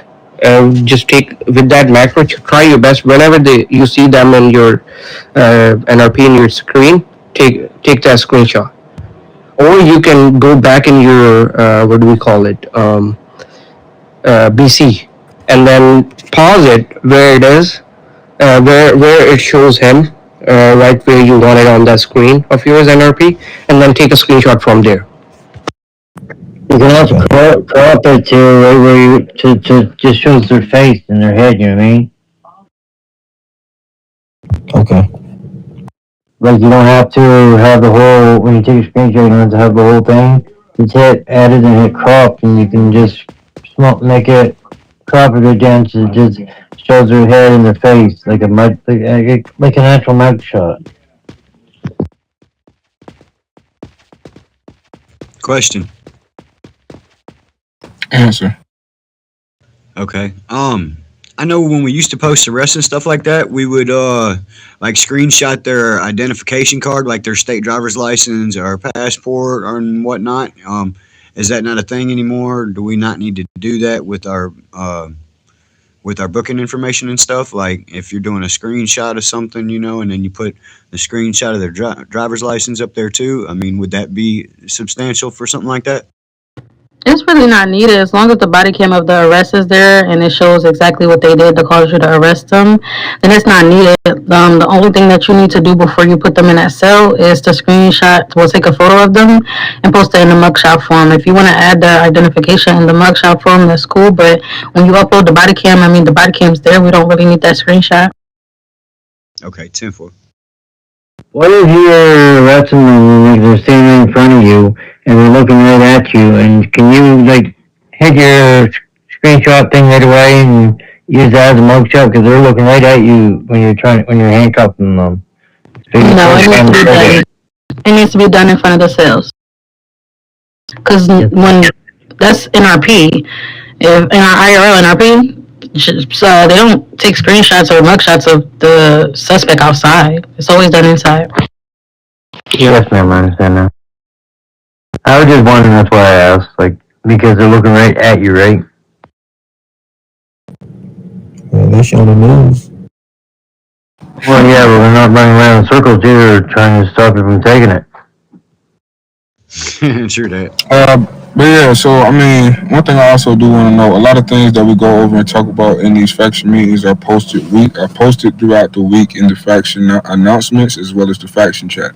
So if you kind of got lost a couple times within the meeting or you kind of forgot some things, go to the faction announcement, scroll through them, go to the faction chat, scroll through that, and it'll kind of refresh your memory on some of the things that was talked about in this meeting. But the most important things is the macro usage, uploading the trainings. Yeah, he is. Yeah, the macro users, uploading the trainings, taking your screenshots with your mug shots, just RPing correctly. Also, I just wanted to add one more thing because I realized we're a little bit behind time. I don't want to hold anybody up. If a civilian is punching on a cadet, the cadets are not actually police officers, so they won't be charged with a 1.12. You will charge them a 3.5 violation because the cadets are still civilians. So just a little information because a lot of people have been coming to me about that. So yes, they are still civilians. They can do civilian jobs, and they are not actually part of the faction. So just like paramedics are, they're the same. So 3.5. I just tried them with the 1.7, 3.5, like, she was to leave the green zone. Don't give them the 1.12. That's incorrect charge. You're invalidly charged. Mommy, you shouldn't be charging them a 1.7 if you never asked them to leave the green zone. Okay.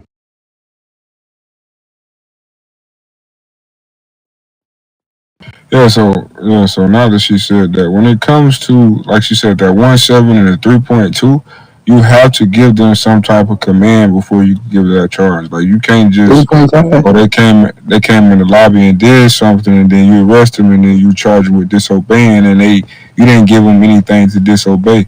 So just make sure that you actually give them commands and actions to do, before you resort to giving them those charges. Yes, sir, I understand. That's where that traffic stop macro, that's where it comes like real important because that's you giving a command to pull over. So now you can, charge them with 3.2 because you failed to pull over, you disobeyed. Can I reach out with a hand up?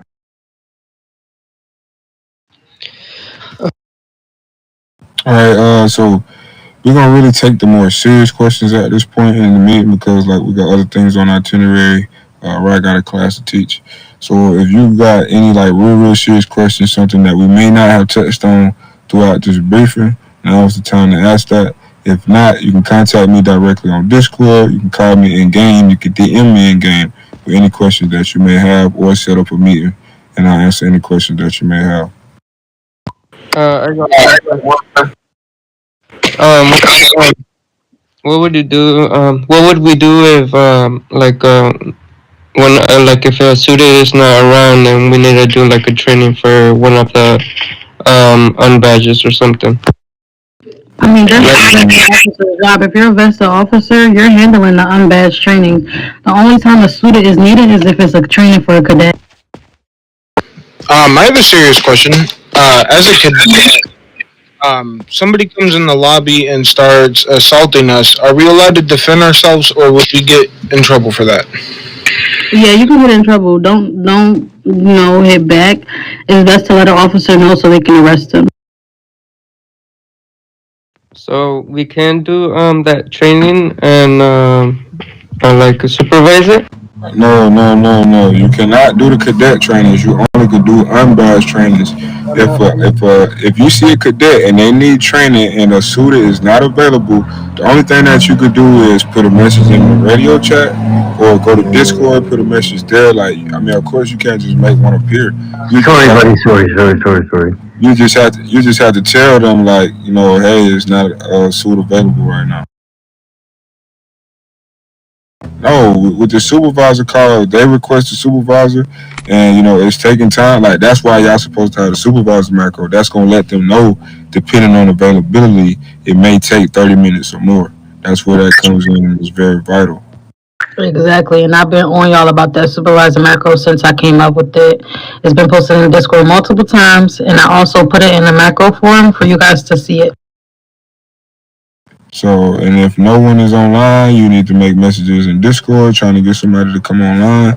9 times out of 10, out of all the major generals, lieutenant generals, CGs, DOG, and the chief herself, somebody gonna come online. Somebody will wait, And I mean, if nobody comes on, I mean, there's literally nothing else you could do past that point. But like I said, 9 times out of 10, somebody will come online. You use the pager forum and the break room, or you could just DM them privately. Serial trainings, I think the deputy chief already answered this for me, Micah, but the driving test, we vested allowed to do that, or just the generals and whatever? Let the generals do it for the cadets, but say for instance, a general's not there to do the driving test. If you're certified, you can do it. That's the only training I will allow y'all to do is the driving test.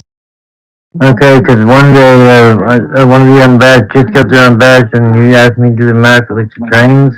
I was doing the macros and the taser training and all that. And I went to go and say, okay, well, let's go for your drive test. And they said, well, we already did that. I said, you did? One of the generals that said, so as a cadet, they'll already have that driving test done. Some of them may not have it done. That's where you'll go ahead and complete it. But if it's done already, just move forward to the next trainings. Yes, ma'am.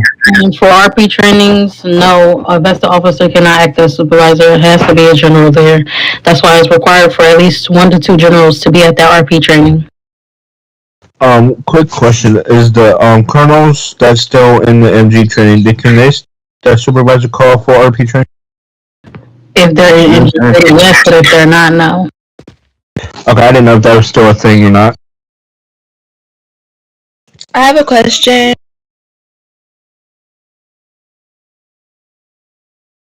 I'm guessing you're saying go ahead and answer. Okay, so basically, as a cadet, like I haven't gotten my macros yet or any of that, but can I still do the what's it called the trainings with the class first before we do the macros and stuff? And how many classes are there? Yeah, that's fine. You can do the class first, and then after the class, one of the generals will give you the guide packet. It'll have your macros, it'll have the classes, times, the trainings, everything for you. How many classes are there in total? And I don't have a gun in my hand, sir. But how many classes are there in total?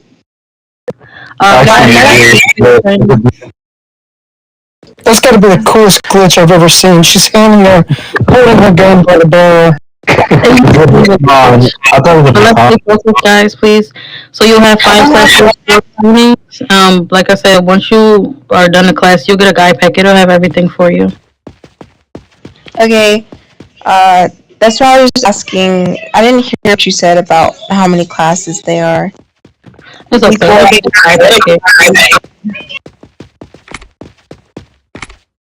I don't want to hold people up. I know we have a class at 9, so we want to go ahead and end the meeting. If you do have any questions, like he said, contact us on here in our P Discord, and we'll answer those questions for you. But we could go ahead and end this meeting. Let's give a salute and that PD on top. 5 classes before I get my uniform? Yes. Wow. Never PD. Never PD. Never PD on. State troopers on top. PD on top, kids in the middle. Hey, Gucci, can I speak with you in the office? The twin is on top. Y'all beneath us. No, PD on top, kids in the middle. Stay down. No, my bad. All the cadets, please stay here. We have a class for RP rules class. Where's SWAT? Or any Time to of arrest those some if you people, guys. bruh. Nah, I'm playing. I need to speak with the leader of SWAT. Mr. Kobe, is that you still? Yes, sir. How may I help you? Are we still doing the meeting, or are we just jumping straight into the raid today? Yeah. I was thinking about going and trying to go through a little practice run real quick on how we go set up. Have you got a chance to look at the location? Where's the location posted? Is it that, like, I'm not good with the map, but let me look at it again. I did see it. Let me double check it though. President, when you get a minute, Thank you for the promotion, Kobe. everything should be in order. Appreciate it. Give me just a second, Hatchet. Yes, sir. You get a strike. You get a strike. You get a strike. Can I get straight?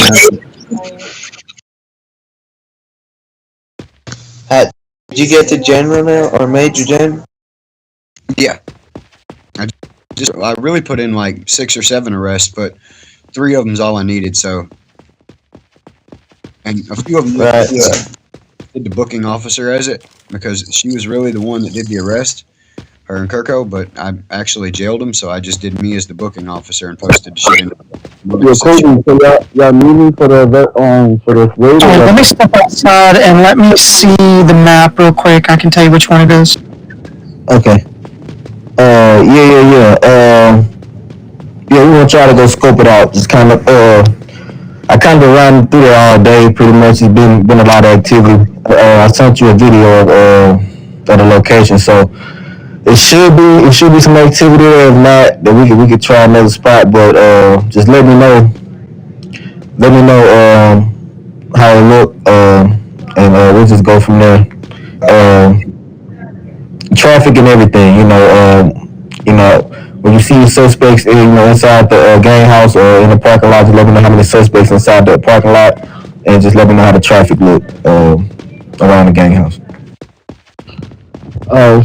Which gang house? It's gonna be the one in San Pedro's between the pharmacy and the grocery store. The one at the very bottom of the map to the left, right? Yeah, it's in St. Pedro's between the grocery store and the pharmacy. Okay. Alright, let me grab some of my troopers and personal cars real quick so we can go survey the area. Unless you really want to do a meeting, we can do that. No, with Gucci, I saw Gucci and the detectives go look at the area for us. I mean, if you want to go look at it, make sure you see how you guys that'll be good too. You know what I'm saying? You just want to go see how you guys go set the roadblock and all that. So it's really up to you. I kind of wanted to work with SWAT real quick too, personally, just because I know that I kind of want to really get much training in this week, so I kind of want to make sure we know what we're doing once we get in there. But you know, we got 1 or 2 roadblocks. You said what? Do you want 1 or 2 roadblocks? One on both sides, preferably, if you can, if you got enough people. Try to get on both sides just so we can try to shut traffic off on both sides. I know I want to run by. It's a little chicken spot on the corner right by the gang house. So it's right before the alleyway before you turn into the gang house. So if you guys can set up a roadblock like right by the chicken spot, that'll be good. And one on the other side. I thought we'd do investigation on the gang house before we raid it. Well, this gang house particularly, I've been kind of scoping out all day and all week pretty much. I've been in a couple interactions on that side too, so I know it's a lot of activity most of the time. But like I said, if it's not, that's cool. We can make adjustments, and try to move somewhere else, and see how it's looking. But just first, I do want to check that one out first and see how it's looking. So we basically go inside behind it. Do you know what games is inside that gang house? Yeah, the Black Awaken game. That's the biggest game I know that's around that area. There's another game also that comes around every so often. I gotta go back and look at the video, but for the most part, yeah, Black Awaken. That's the game. But check that out. I need that. Yeah, troopers, man. If y'all want to go, like I said, see how y'all want to set up. That's cool. I'm gonna try to work with troopers real quick, and try to make sure we got everything squared away.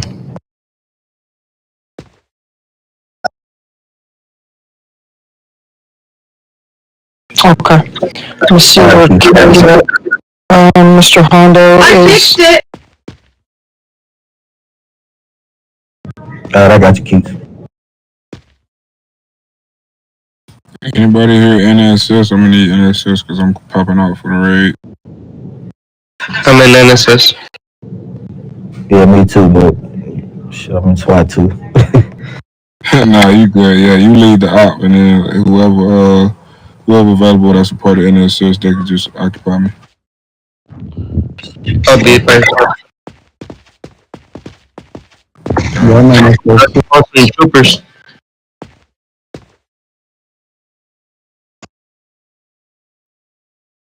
If not, I mean, you ain't gotta press it. If you gotta do trooper work, I'll put a message in the NSS chat.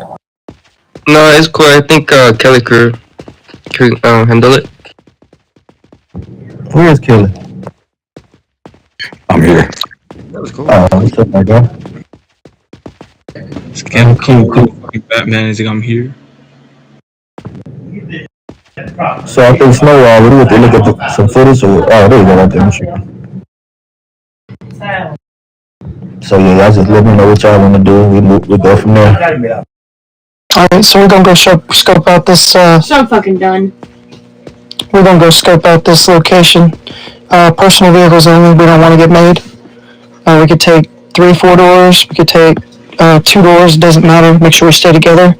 We're gonna put together a plan. We're gonna need 2 roadblocks. And I'm gonna need everybody to be on their toes tonight because this is a big event. We cannot screw this up. 10-4. Nobody from the investigation room? I'm not sure. I know Gucci's on, ain't he? Yeah, Gucci, he went to go check the spot. He went to go, You're talking about from NSS, right? Oh. Damn. Alright, let's see what we got here, guys. Come on. alright, SWAT, meet me in the briefing room.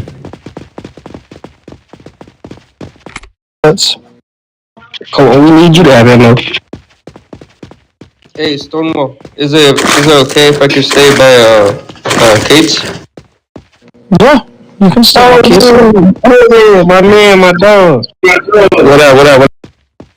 What's up with you, man? Nothing, just got out of that briefing.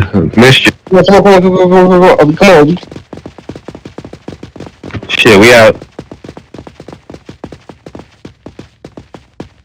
You gonna be in the car with me here? I got you. Hold on.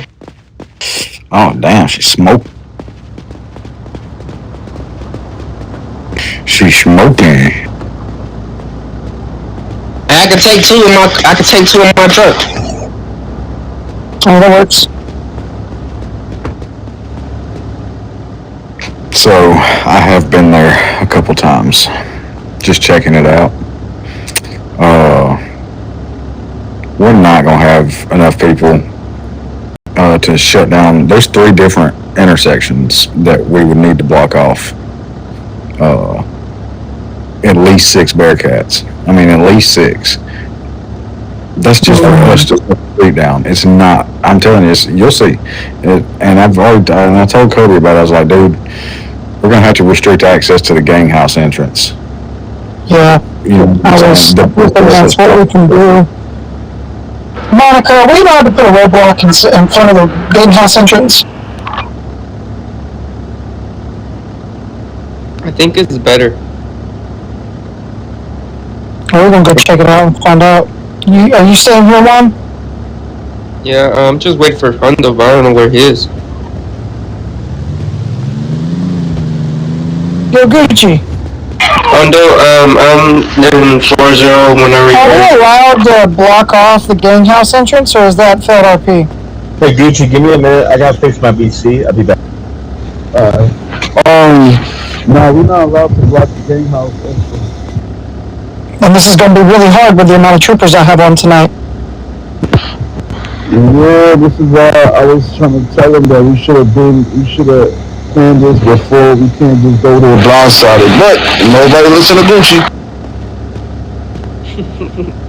It's gonna be a slaughter fest, and I only got 300 bullets in a vest, so we'll figure it out. Yeah. My thing is, we supposed to do a gang house. Right. But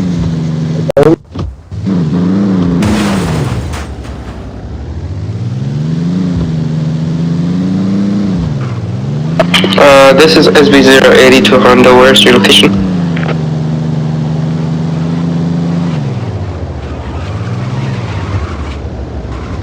Hey, don't be blind. I don't know where I'm going.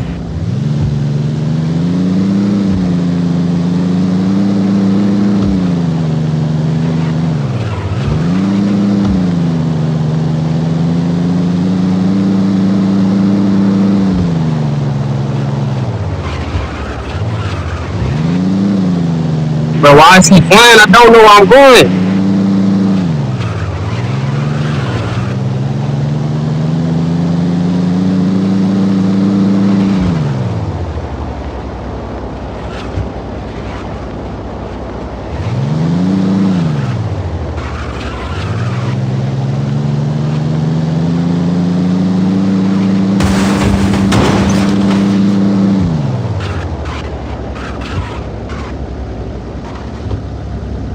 You hear me somewhere?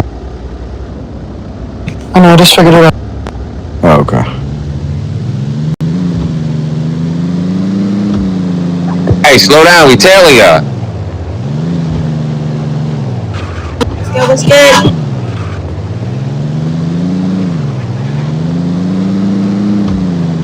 Niggas done fucking right, man. Slow down, man.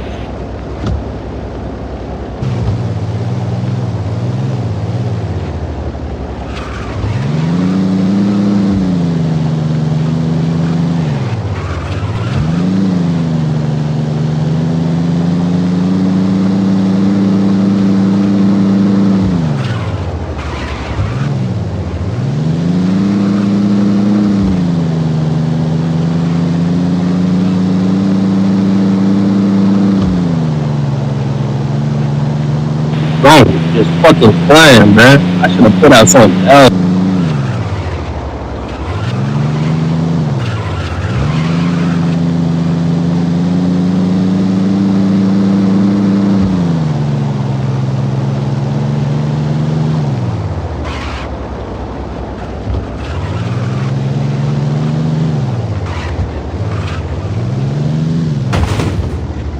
Hey, y'all trying to slow down a little bit? Like, I can't follow y'all with that.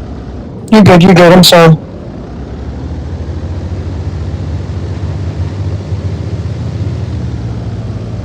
It's the gang house just north of. I found it. Between the pharmacy and the parking thing. So.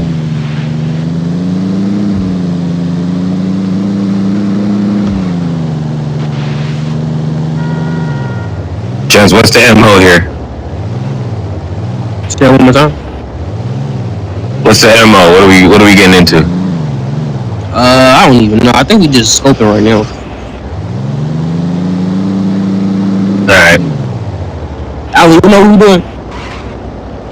If it's this one up here. You said what? If it's this one. Let me look at the map. So, if I hope I'm right because it's the one I looked at yesterday. The word San, it's in San Pedro, San is the one directly north of San.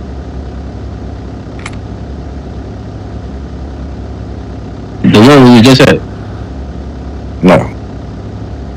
This one?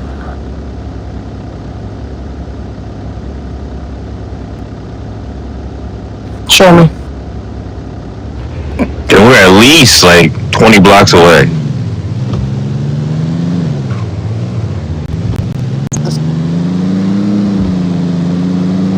Oh yeah, he's fine. That nigga is fine. Get him under the wood. He gave us the location. We know where we're going.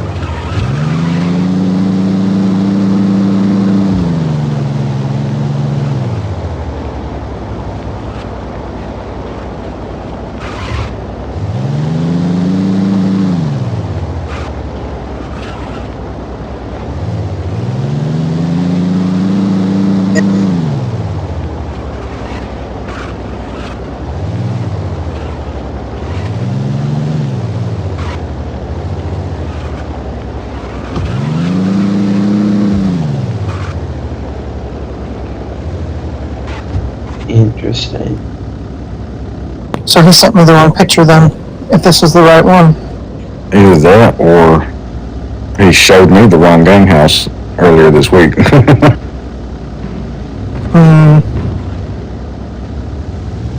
Let's go back to PD.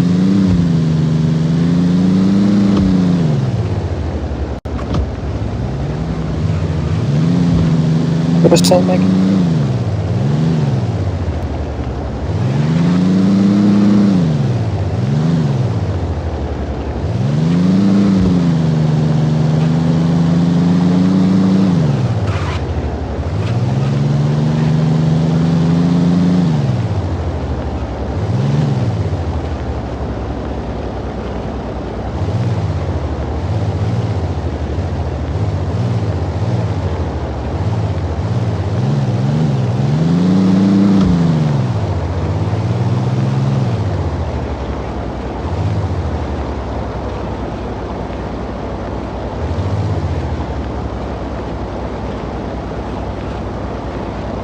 Dispatch, this is SB082. All those officers going towards HP, towards the gang house. There's gang members shooting and tasing 10-100. Be careful going down that bridge.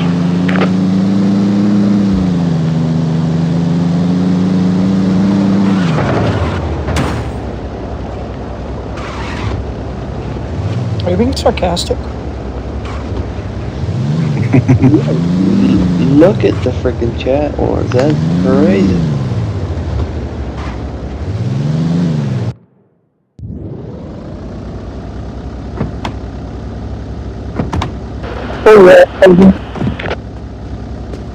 Yeah. They're going to be up there in the SWAT office.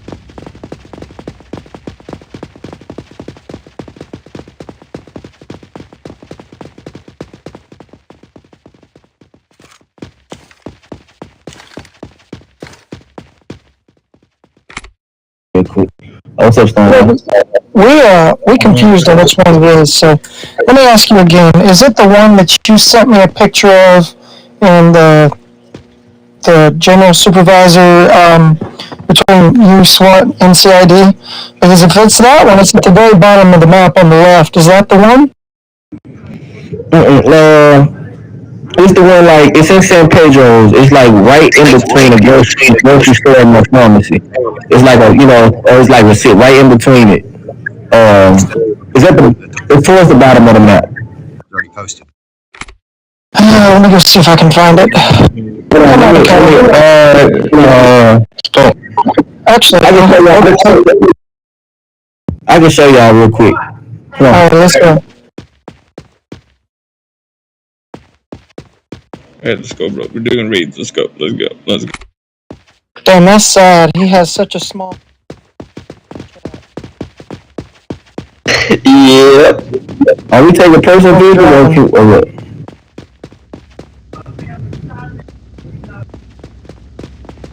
You taking POVs? No, we're taking. I guess we'll take mine. Or you can drive it. I don't think we need all of us to go right this second. Are we just scoping it real quick? Yeah, whoever already know where the area is don't need to go. I just want to show Stonewall because I know he needs to know. So if you already know.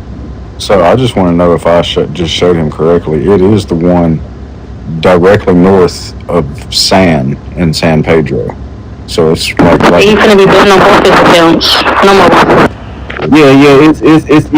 It's one in San. It's only two in San Pedro. Right. SBO3, it's the one that's at the top. I'm gonna show Trooper precise. I'm gonna show Stonewall so he'll know for sure. Hey, what's the status on Sir Hatch's rank up? I mean, we gotta watch this. I told him to upload his videos. If he ain't upload them, I mean, he gotta upload them. He said he uploaded 8 of them. Be low key. They wouldn't even know. 8, 23. You know that boy over at Shooter Monica?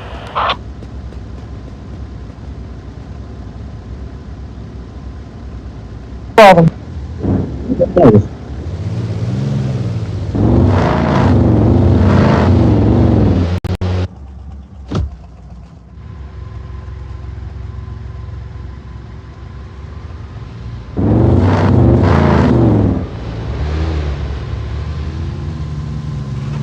Arizona, I'm back. Let me go figure out what's at. Yo, Kobe, already lost you guys. I'm at front of PD.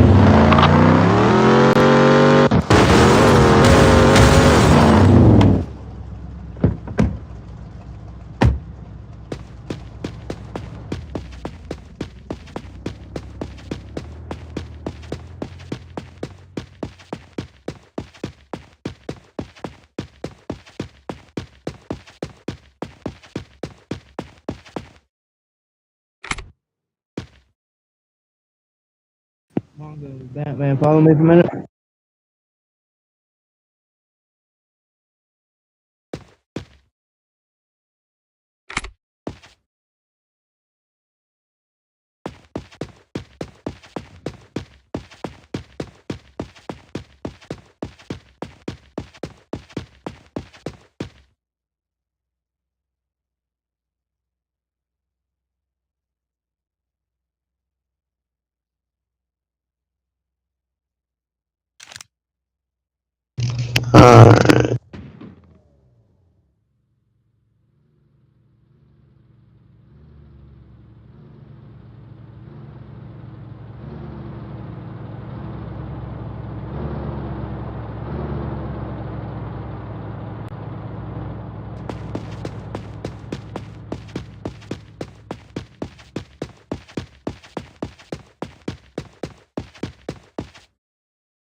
So everything good. Mr. Troy? Yeah, it's great. You ever heard of Mr. Billion? Yeah. I'm guessing you better. I feel I'm better. Look, people keep comparing me to Billion. Trillion is more than Billion, but like at the same time, Trillion is the last name of someone else. Ah, okay. It's me gonna trade the Gucci. I just trying to go up for him. No, I'm not trying to go up on anyone. When I make, and also it's Trill Line.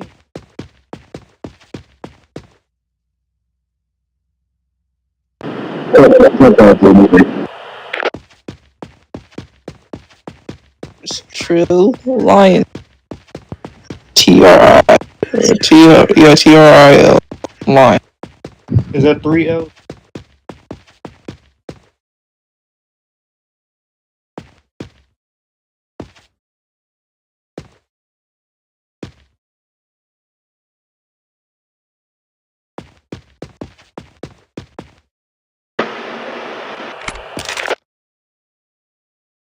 Yo, Kobe, I can't find you guys.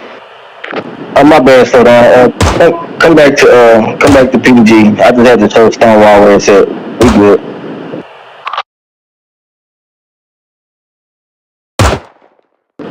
We just made a bet.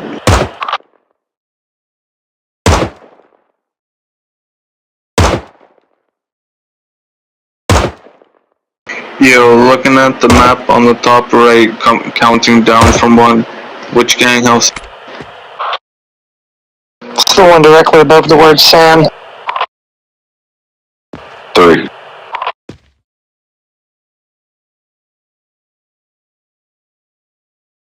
Copy.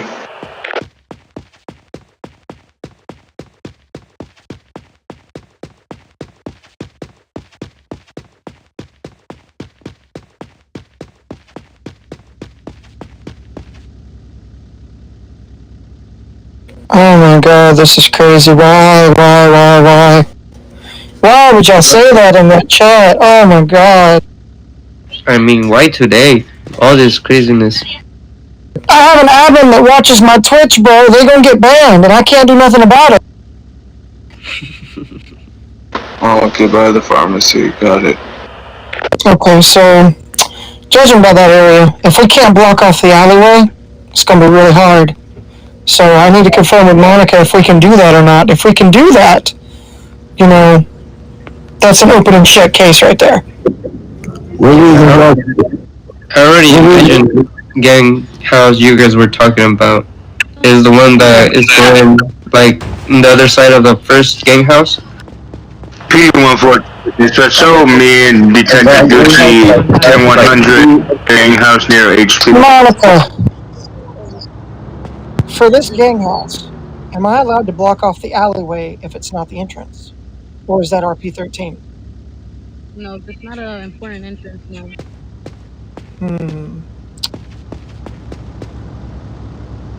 I don't know, Kobe. We're gonna have to be very careful with this roadblock, otherwise me and my troopers gonna get banned.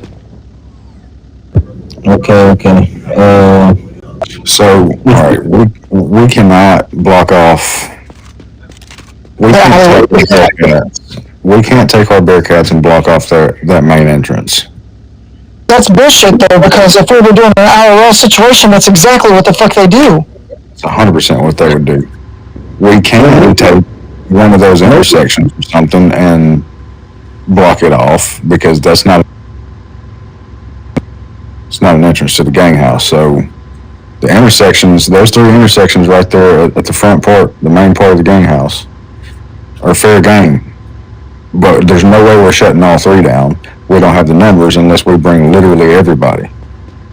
Even if we brought everybody, it still wouldn't work. There's too much margin for error. They can just drive through the grass. Like, I know he ain't saying this on the. Where he at? How is this kid? Like, I mean, maybe you can't just directly shut off the alleyway. Maybe you can just kind of be hella close. You know what I'm saying? To where like if they do come out, they really won't have much where to go. You know what I'm saying? we're gonna have to roll this in. Like, this is gonna have to be very precise on our end, guys. We're gonna have to have SWAT going first. We're gonna have to. Yeah, I got questions. Yeah, go ahead and ask. We're gonna have to go. We're all going in the alleyway only? Like, that's your entry? That's our entry to get into the gang house. Preferably, I prefer y'all to set the roadblock first, just that way traffic won't be coming in and out once we go in. You know what I'm saying? So the problem with that is If we set the roadblock up, they're gonna know it's coming. That's the problem. You lose the element of surprise there. Yeah, yeah. I mean, I get what you're saying. But I mean, they do have a wall there too. So, but I get what you're saying. Maybe it could be a little further up, maybe to where they won't notice. It don't even got to be directly by the alleyway. You feel what I'm saying? Because we got to go inside the alleyway anyway. You feel what I'm saying? So we don't need y'all blocking that anyway. But just like I was saying at first about it, like the little chicken spot on the corner, like right there, like near the alleyway, that'll be a good spot. You feel what I'm saying? Where we could just roll in and go straight into the alleyway. You get what I'm saying? Well, we ain't gonna get nowhere just down here talking about a plan. So let's see if we can't throw something together. Yeah. That's why I'm just letting you know, like, I know with the alleyways too, we don't want to get nobody banned, so I was just trying to figure a way to, work for everybody, you know what I'm saying? Like, if you were to pick the game house directly at the bottom of the left of the map, I can do that shit all day long. I can block both ways off, and I won't be touching the entrances. Did you say alright, so there should be a spot near the alleyway, a spot on the road that we can block off, right? Yeah, that's why I was saying it's a chicken spot right there on the corner, right before you get into the...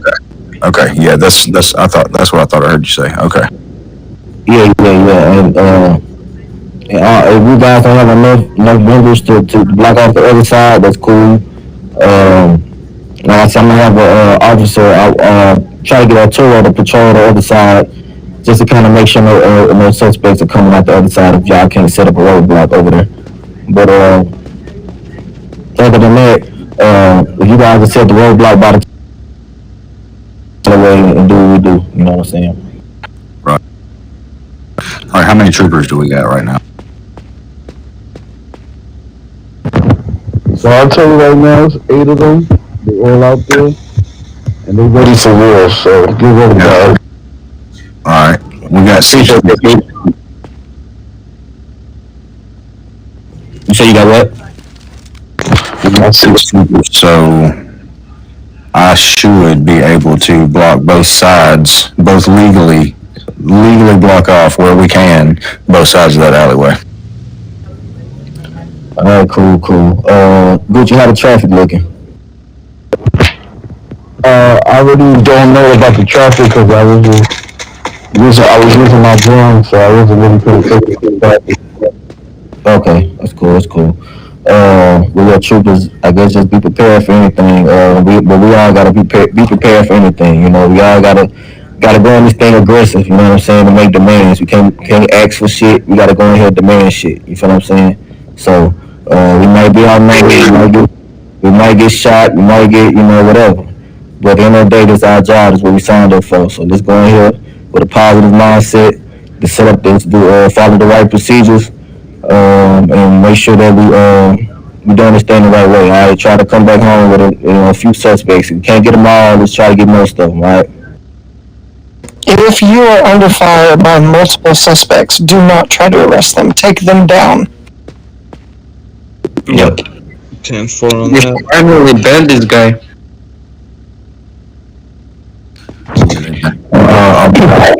SWAT, you're going to be rolling in first so you can get access, right, to the alleyway? No. I don't want no traffic. Once we come in, I don't want them calling their homies. None of that. You know what I'm saying? Yeah. So once y'all set the roadblock, it shouldn't take you guys long. I've seen you guys do that shit quick as hell. So once you guys set that up, let us know. We are actually going to be not too far. We've actually already been to barricades already once you guys set up. So all we got to do is roll in. Right, I guess. So we're all going at the same time, correct? Pretty much. But you guys gonna set the roadblock before we actually roll in. You feel what I'm saying? Y'all are going to be kind of at the rear and hanging back from us, and then One per Bearcat. Yeah, we behind y'all. Okay, yeah.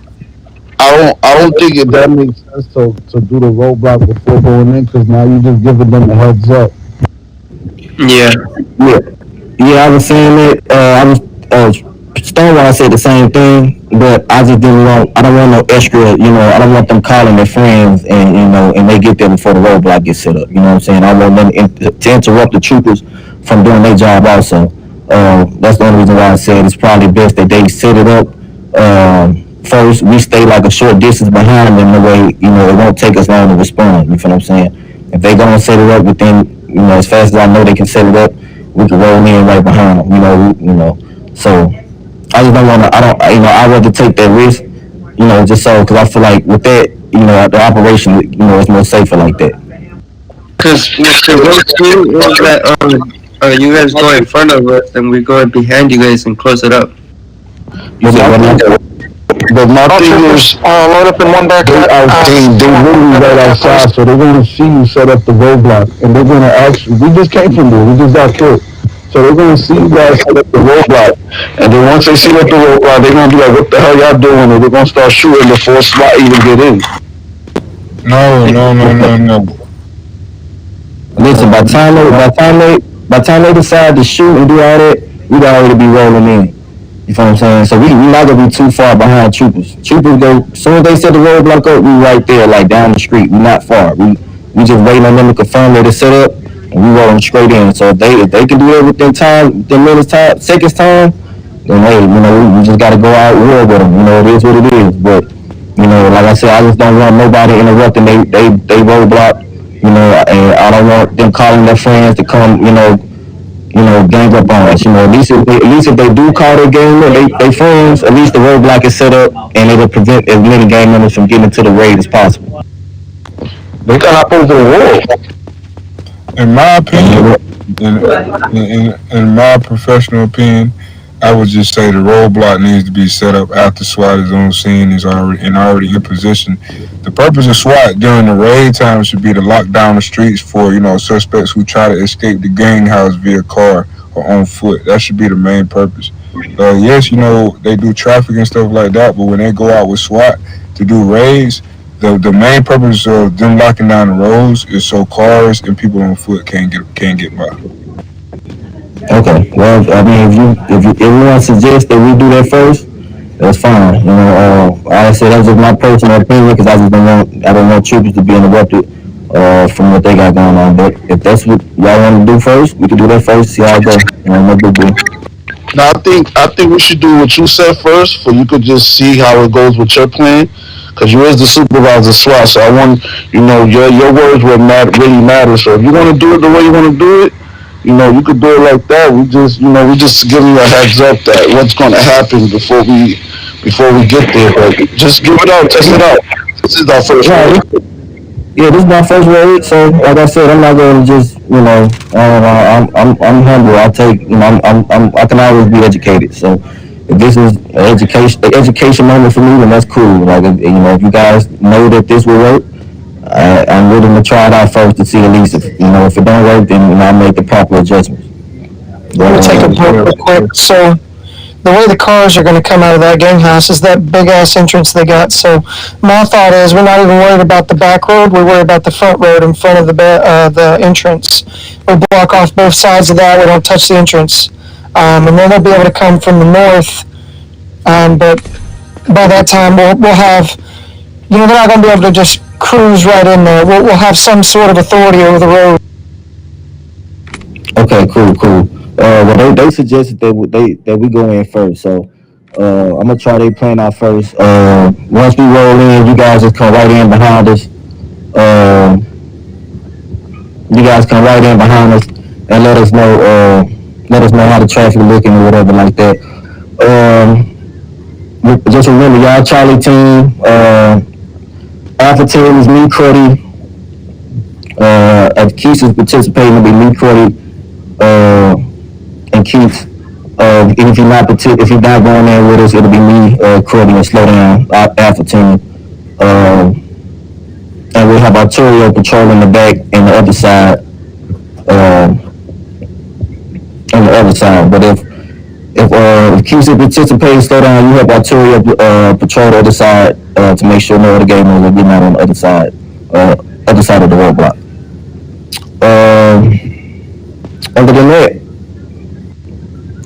any questions? Yes, sir. So I'll be basically surveillance for whoever comes in and out or something. Who said that? Oh, Terry? No. Oh yeah, Tura, yeah. You just patrol the other side of it, cause Stonewall said he probably can block out both sides. So if you block out both sides, it's cool. You just patrol the back to make sure no suspects are getting out the back side. And then if the troopers need help with some firepower, you just go help them out with firepower or whatever like that. Thank you. What you Now saying, I brother? know what I'm doing. That's perfect. Thank you. I have something. How many people is going in? You said what now? On the map. How many people is going inside the greenhouse? Yeah, everything. Like I said, we meet Credit and Keats. Going in is just the green zone, so we're not really gonna need, much backup like that. Shouldn't need much backup. But the only time we gotta be worried is when they get outside the green zone. Of course, then they can shoot and tase and do all that stuff. So we're gonna try to keep as many in the green zone and try to detain as many in the green zone as possible. Before they get out the green zone. But once they got the green zone, then game on. Then we gotta get ready. Other than that, I think you should add more people because it's like 9 of them out there. And 3 of y'all is not going to be able to handle 9 gang members. I'll go in with them. yeah, you go in. If you ever want to volunteer to go in, that's fine. That's good. The more the better. But I've always go pick SWAT first. But if you guys want to come in too, that's another hand. So that's good. I got you, Kobe. I'm former SWAT commander. I got you. I know the tactics. 10-4. All right, man. Well, any other questions? Yes, sir. So when we're doing the roadblock, what are we supposed to do exactly? Are we supposed to shoot the people that come out, or No. Definitely don't do that. No, don't do that. You apprehend them, bro. No, man. Just make sure you do ID checks. These are regular roadblocks you guys do. ID checks, the whole shebang. You know what I'm saying? Make sure that nobody aggressively trying to ram through you guys' roadblock and trying to come assist it, with them in the raid and nothing like that. So that's the whole purpose. You guys do what you guys been doing pretty much. You guys got to remember, If they start shooting, that's a whole different story. there's a new way to RP roadblocks. Remember, we're not trying to show up aggressive and seem like we're the enemy immediately, only when provoked. That's how we're going to force them to RP with us. Now, if they don't RP, put them down. Can we? Because the whole object of this raid is to arrest people and detain them. We're not there to shoot and kill and cause a whole disaster. We literally there to arrest gang members and bring them back to PDG. Yeah, exactly. That's the whole mission. You know what I'm saying? That's why I said when we get into the green zone, we're gonna take out our tasers. We're gonna tase them, arrest them. Try to get as many out of the green zone as possible. But we are officers, so if they get out of line and they get to shooting, we gotta protect ourselves. We gotta protect our fellow officers. And we're not gonna be soft with them. We're gonna be aggressive. We're gonna make demands. You know what I'm saying? We need your ID, so put your hands up. Don't move. Make those commands. Let them know what you want. And we gotta be doing. If they don't have any charges, you run a 1028. Don't have any charges. Any charges they break while doing the raid, throw them charges on them. You know what I'm saying? We're not hesitating. We're throwing charges on them immediately. What else? Just be aggressive. Like I said, be positive. RP it correctly, of course. Follow the proper protocols. And let's just get the job done, man. Other than that, that's all I got to say. Anybody else got any more questions? So who's gonna be primary? Because the primary got to be the first one to throw the macro up. Since Credit got experience in this, we'll let Credit be the first one to do that. And that's it. Any more suggestions, concerns, questions? No, that's right. I do want to say, if you get in a position to where you can, please use your tracker, because like they just said, the whole purpose of us being there is to arrest. So if they die or if they log off in the process of the gang raid, they will still be jailed, which is the ultimate purpose of us being there. Absolutely, yeah. And that counts as an arrest, right? Yep.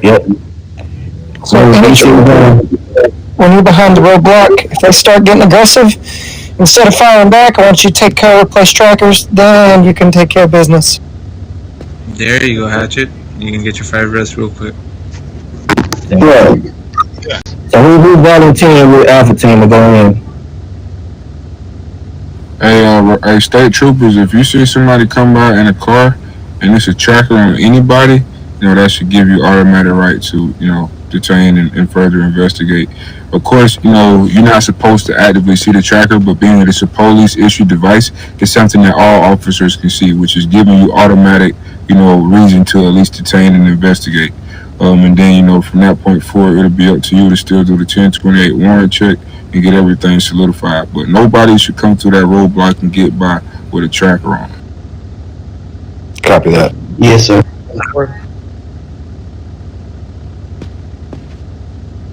Yep, other than anybody got no questions? Concerns? Let's go, troopers.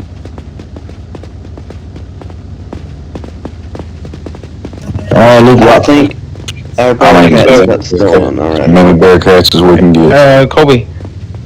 What's up? Wait, what mission do we give if they? We're doing one Bearcat per person.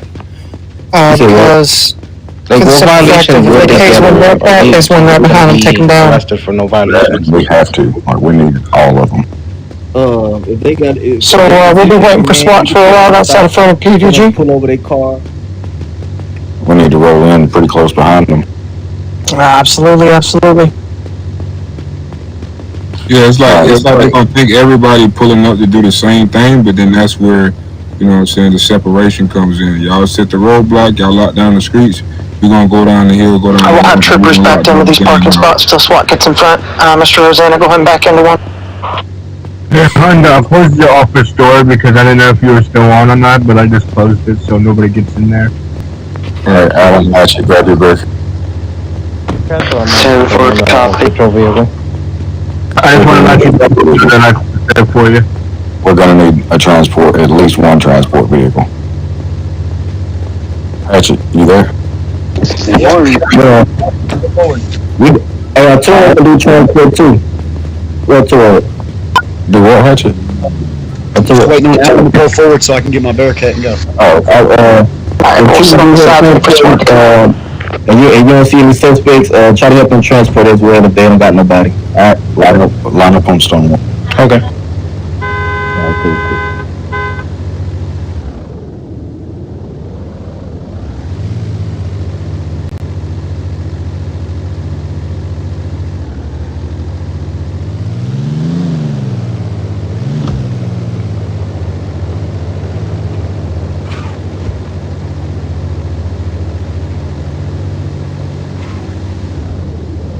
Mr. Wooten, good to see you today, sir.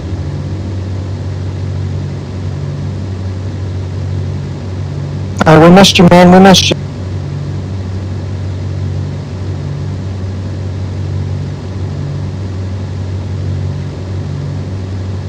That's okay. You ain't got no strikes. You kept in communication with me, so you good.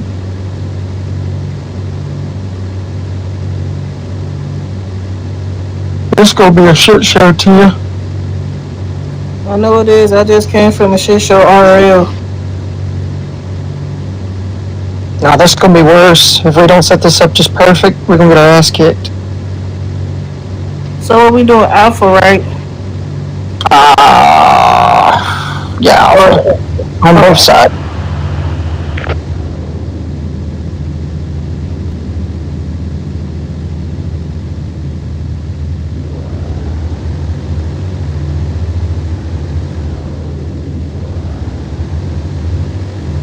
Oh yeah, we got 7 Bearcats coming.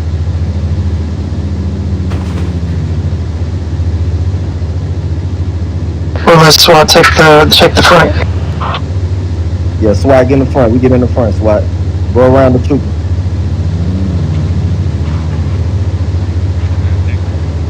Let me SWAT. Alright, troopers, hazard lights, flashers, body cam. 10-4, check mark, copy. Bearcats in a parking spot. Go ahead and come around. That's gotta be Hank. He forgot how to draw the Bearcat. Cut off my PC. My bad.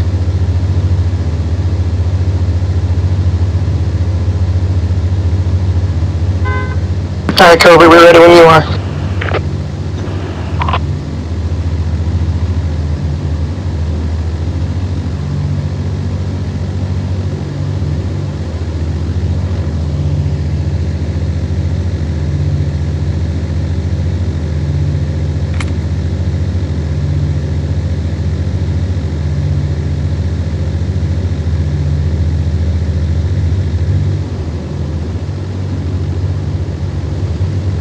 Go on, slow down. He said give him a second, so I guess I don't know why they took off on him.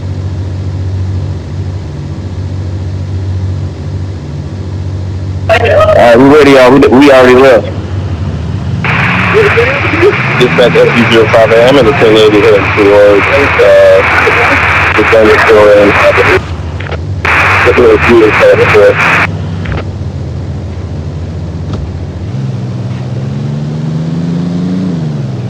We got standard.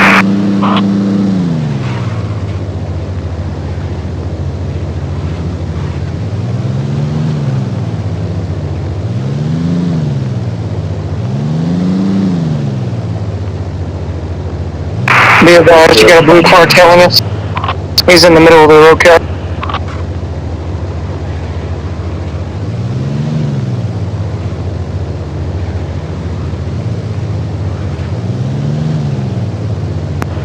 This person in the after themselves is currently nothing.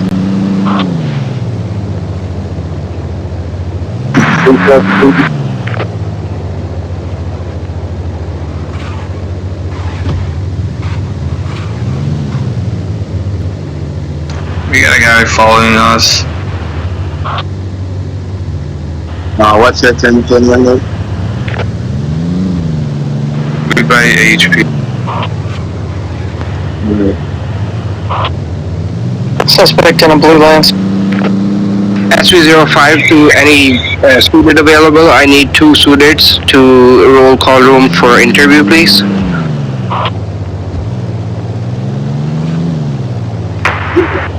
SU-05 to the afternoon. Time for copy. I still need 1 more.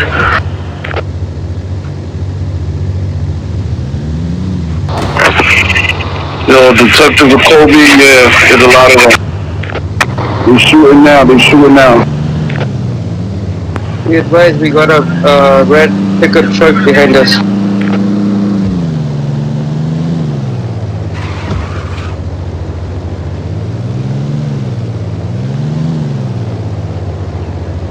Blunt alley.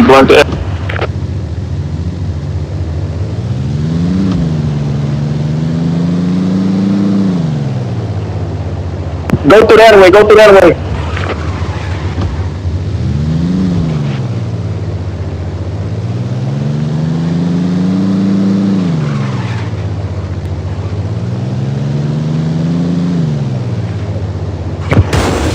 Yep. Active way.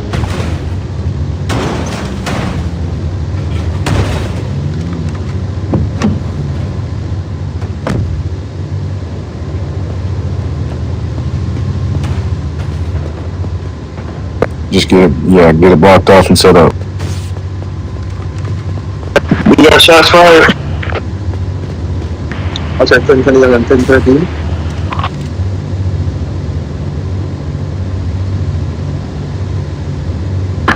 Detective Ice to Detective Gucci, direct with the 1020. Make sure the Bearcats are rocks.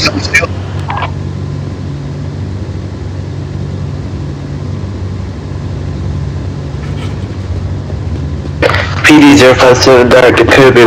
Chairman, where did you belong? I'm inside the gay house. I got 1 suspect. I put a track on it.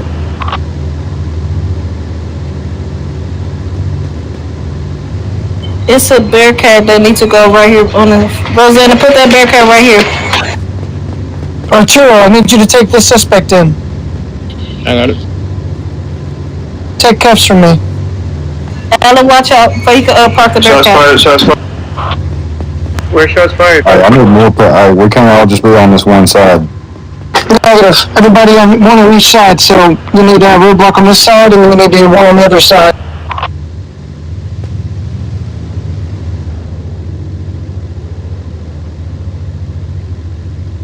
Yo, Kobe, I got 2 suspects over me. What do I do?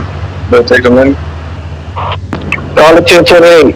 And if they got any violations, take them in. If they make any violations while you got them in custody, put violations on them.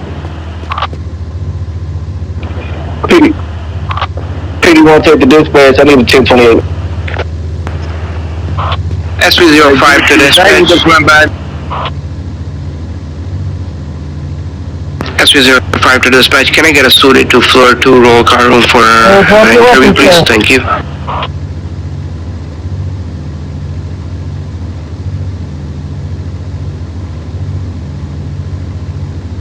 PD though, I'm gonna get a 10-28 on Mr. Run You Down. We got one that log.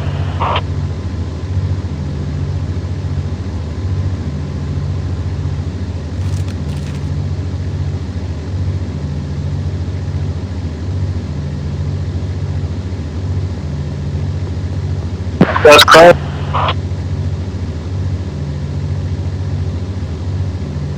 Shots fired by going towards the other P, towards the other integration. PD wants to see SV128. What's the status on that 1028?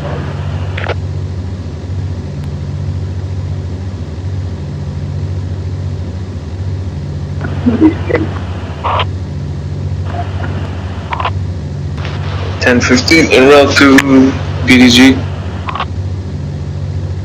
We got 10-100. Y'all keep your head up over here. Gotcha. Yeah, let's stay over here.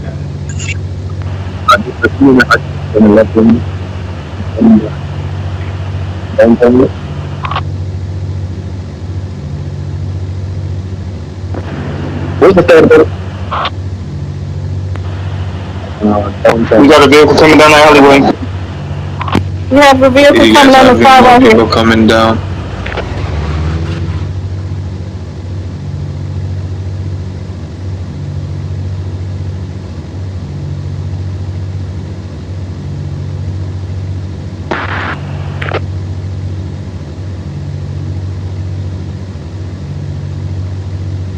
One suspect logged off on me.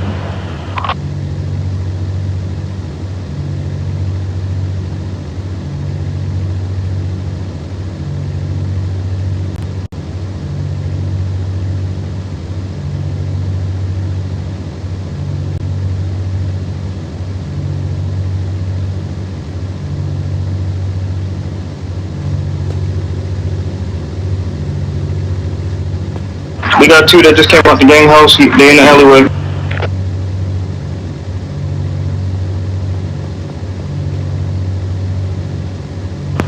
It's been good. I got one shooting over here towards the apartment.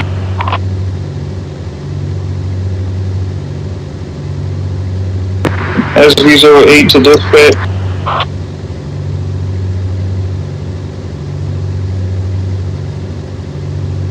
SV08 to dispatch. Can I get a 1028 on the Daquan Tyson? Arizona, heads up. Yeah, just stay on this side of it. PD won't play for dispatch. I need a 1028.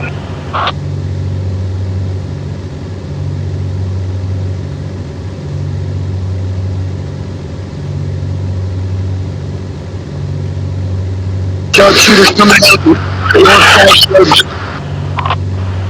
Dispatch, could I get a 1028 on a Justin Harder? That's a roadblock, shots. Going down. I just got tased, guys.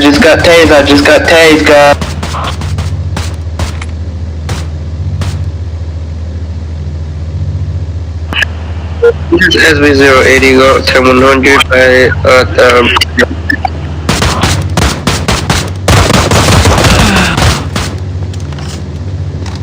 With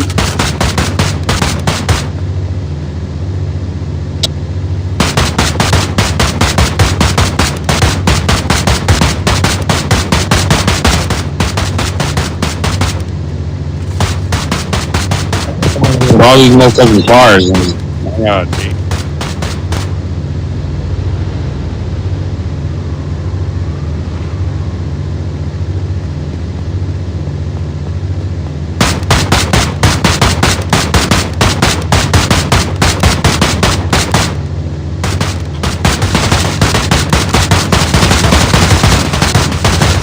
Nah, man.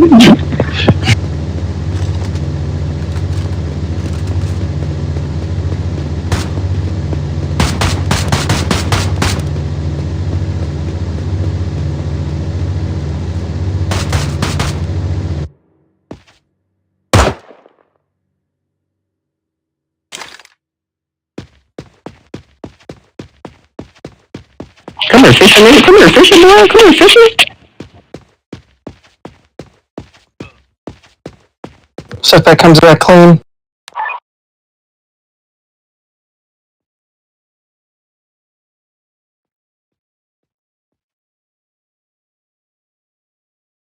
It is very wet, crazy. You good, bro? Thank you for showing up. I knew that they were gonna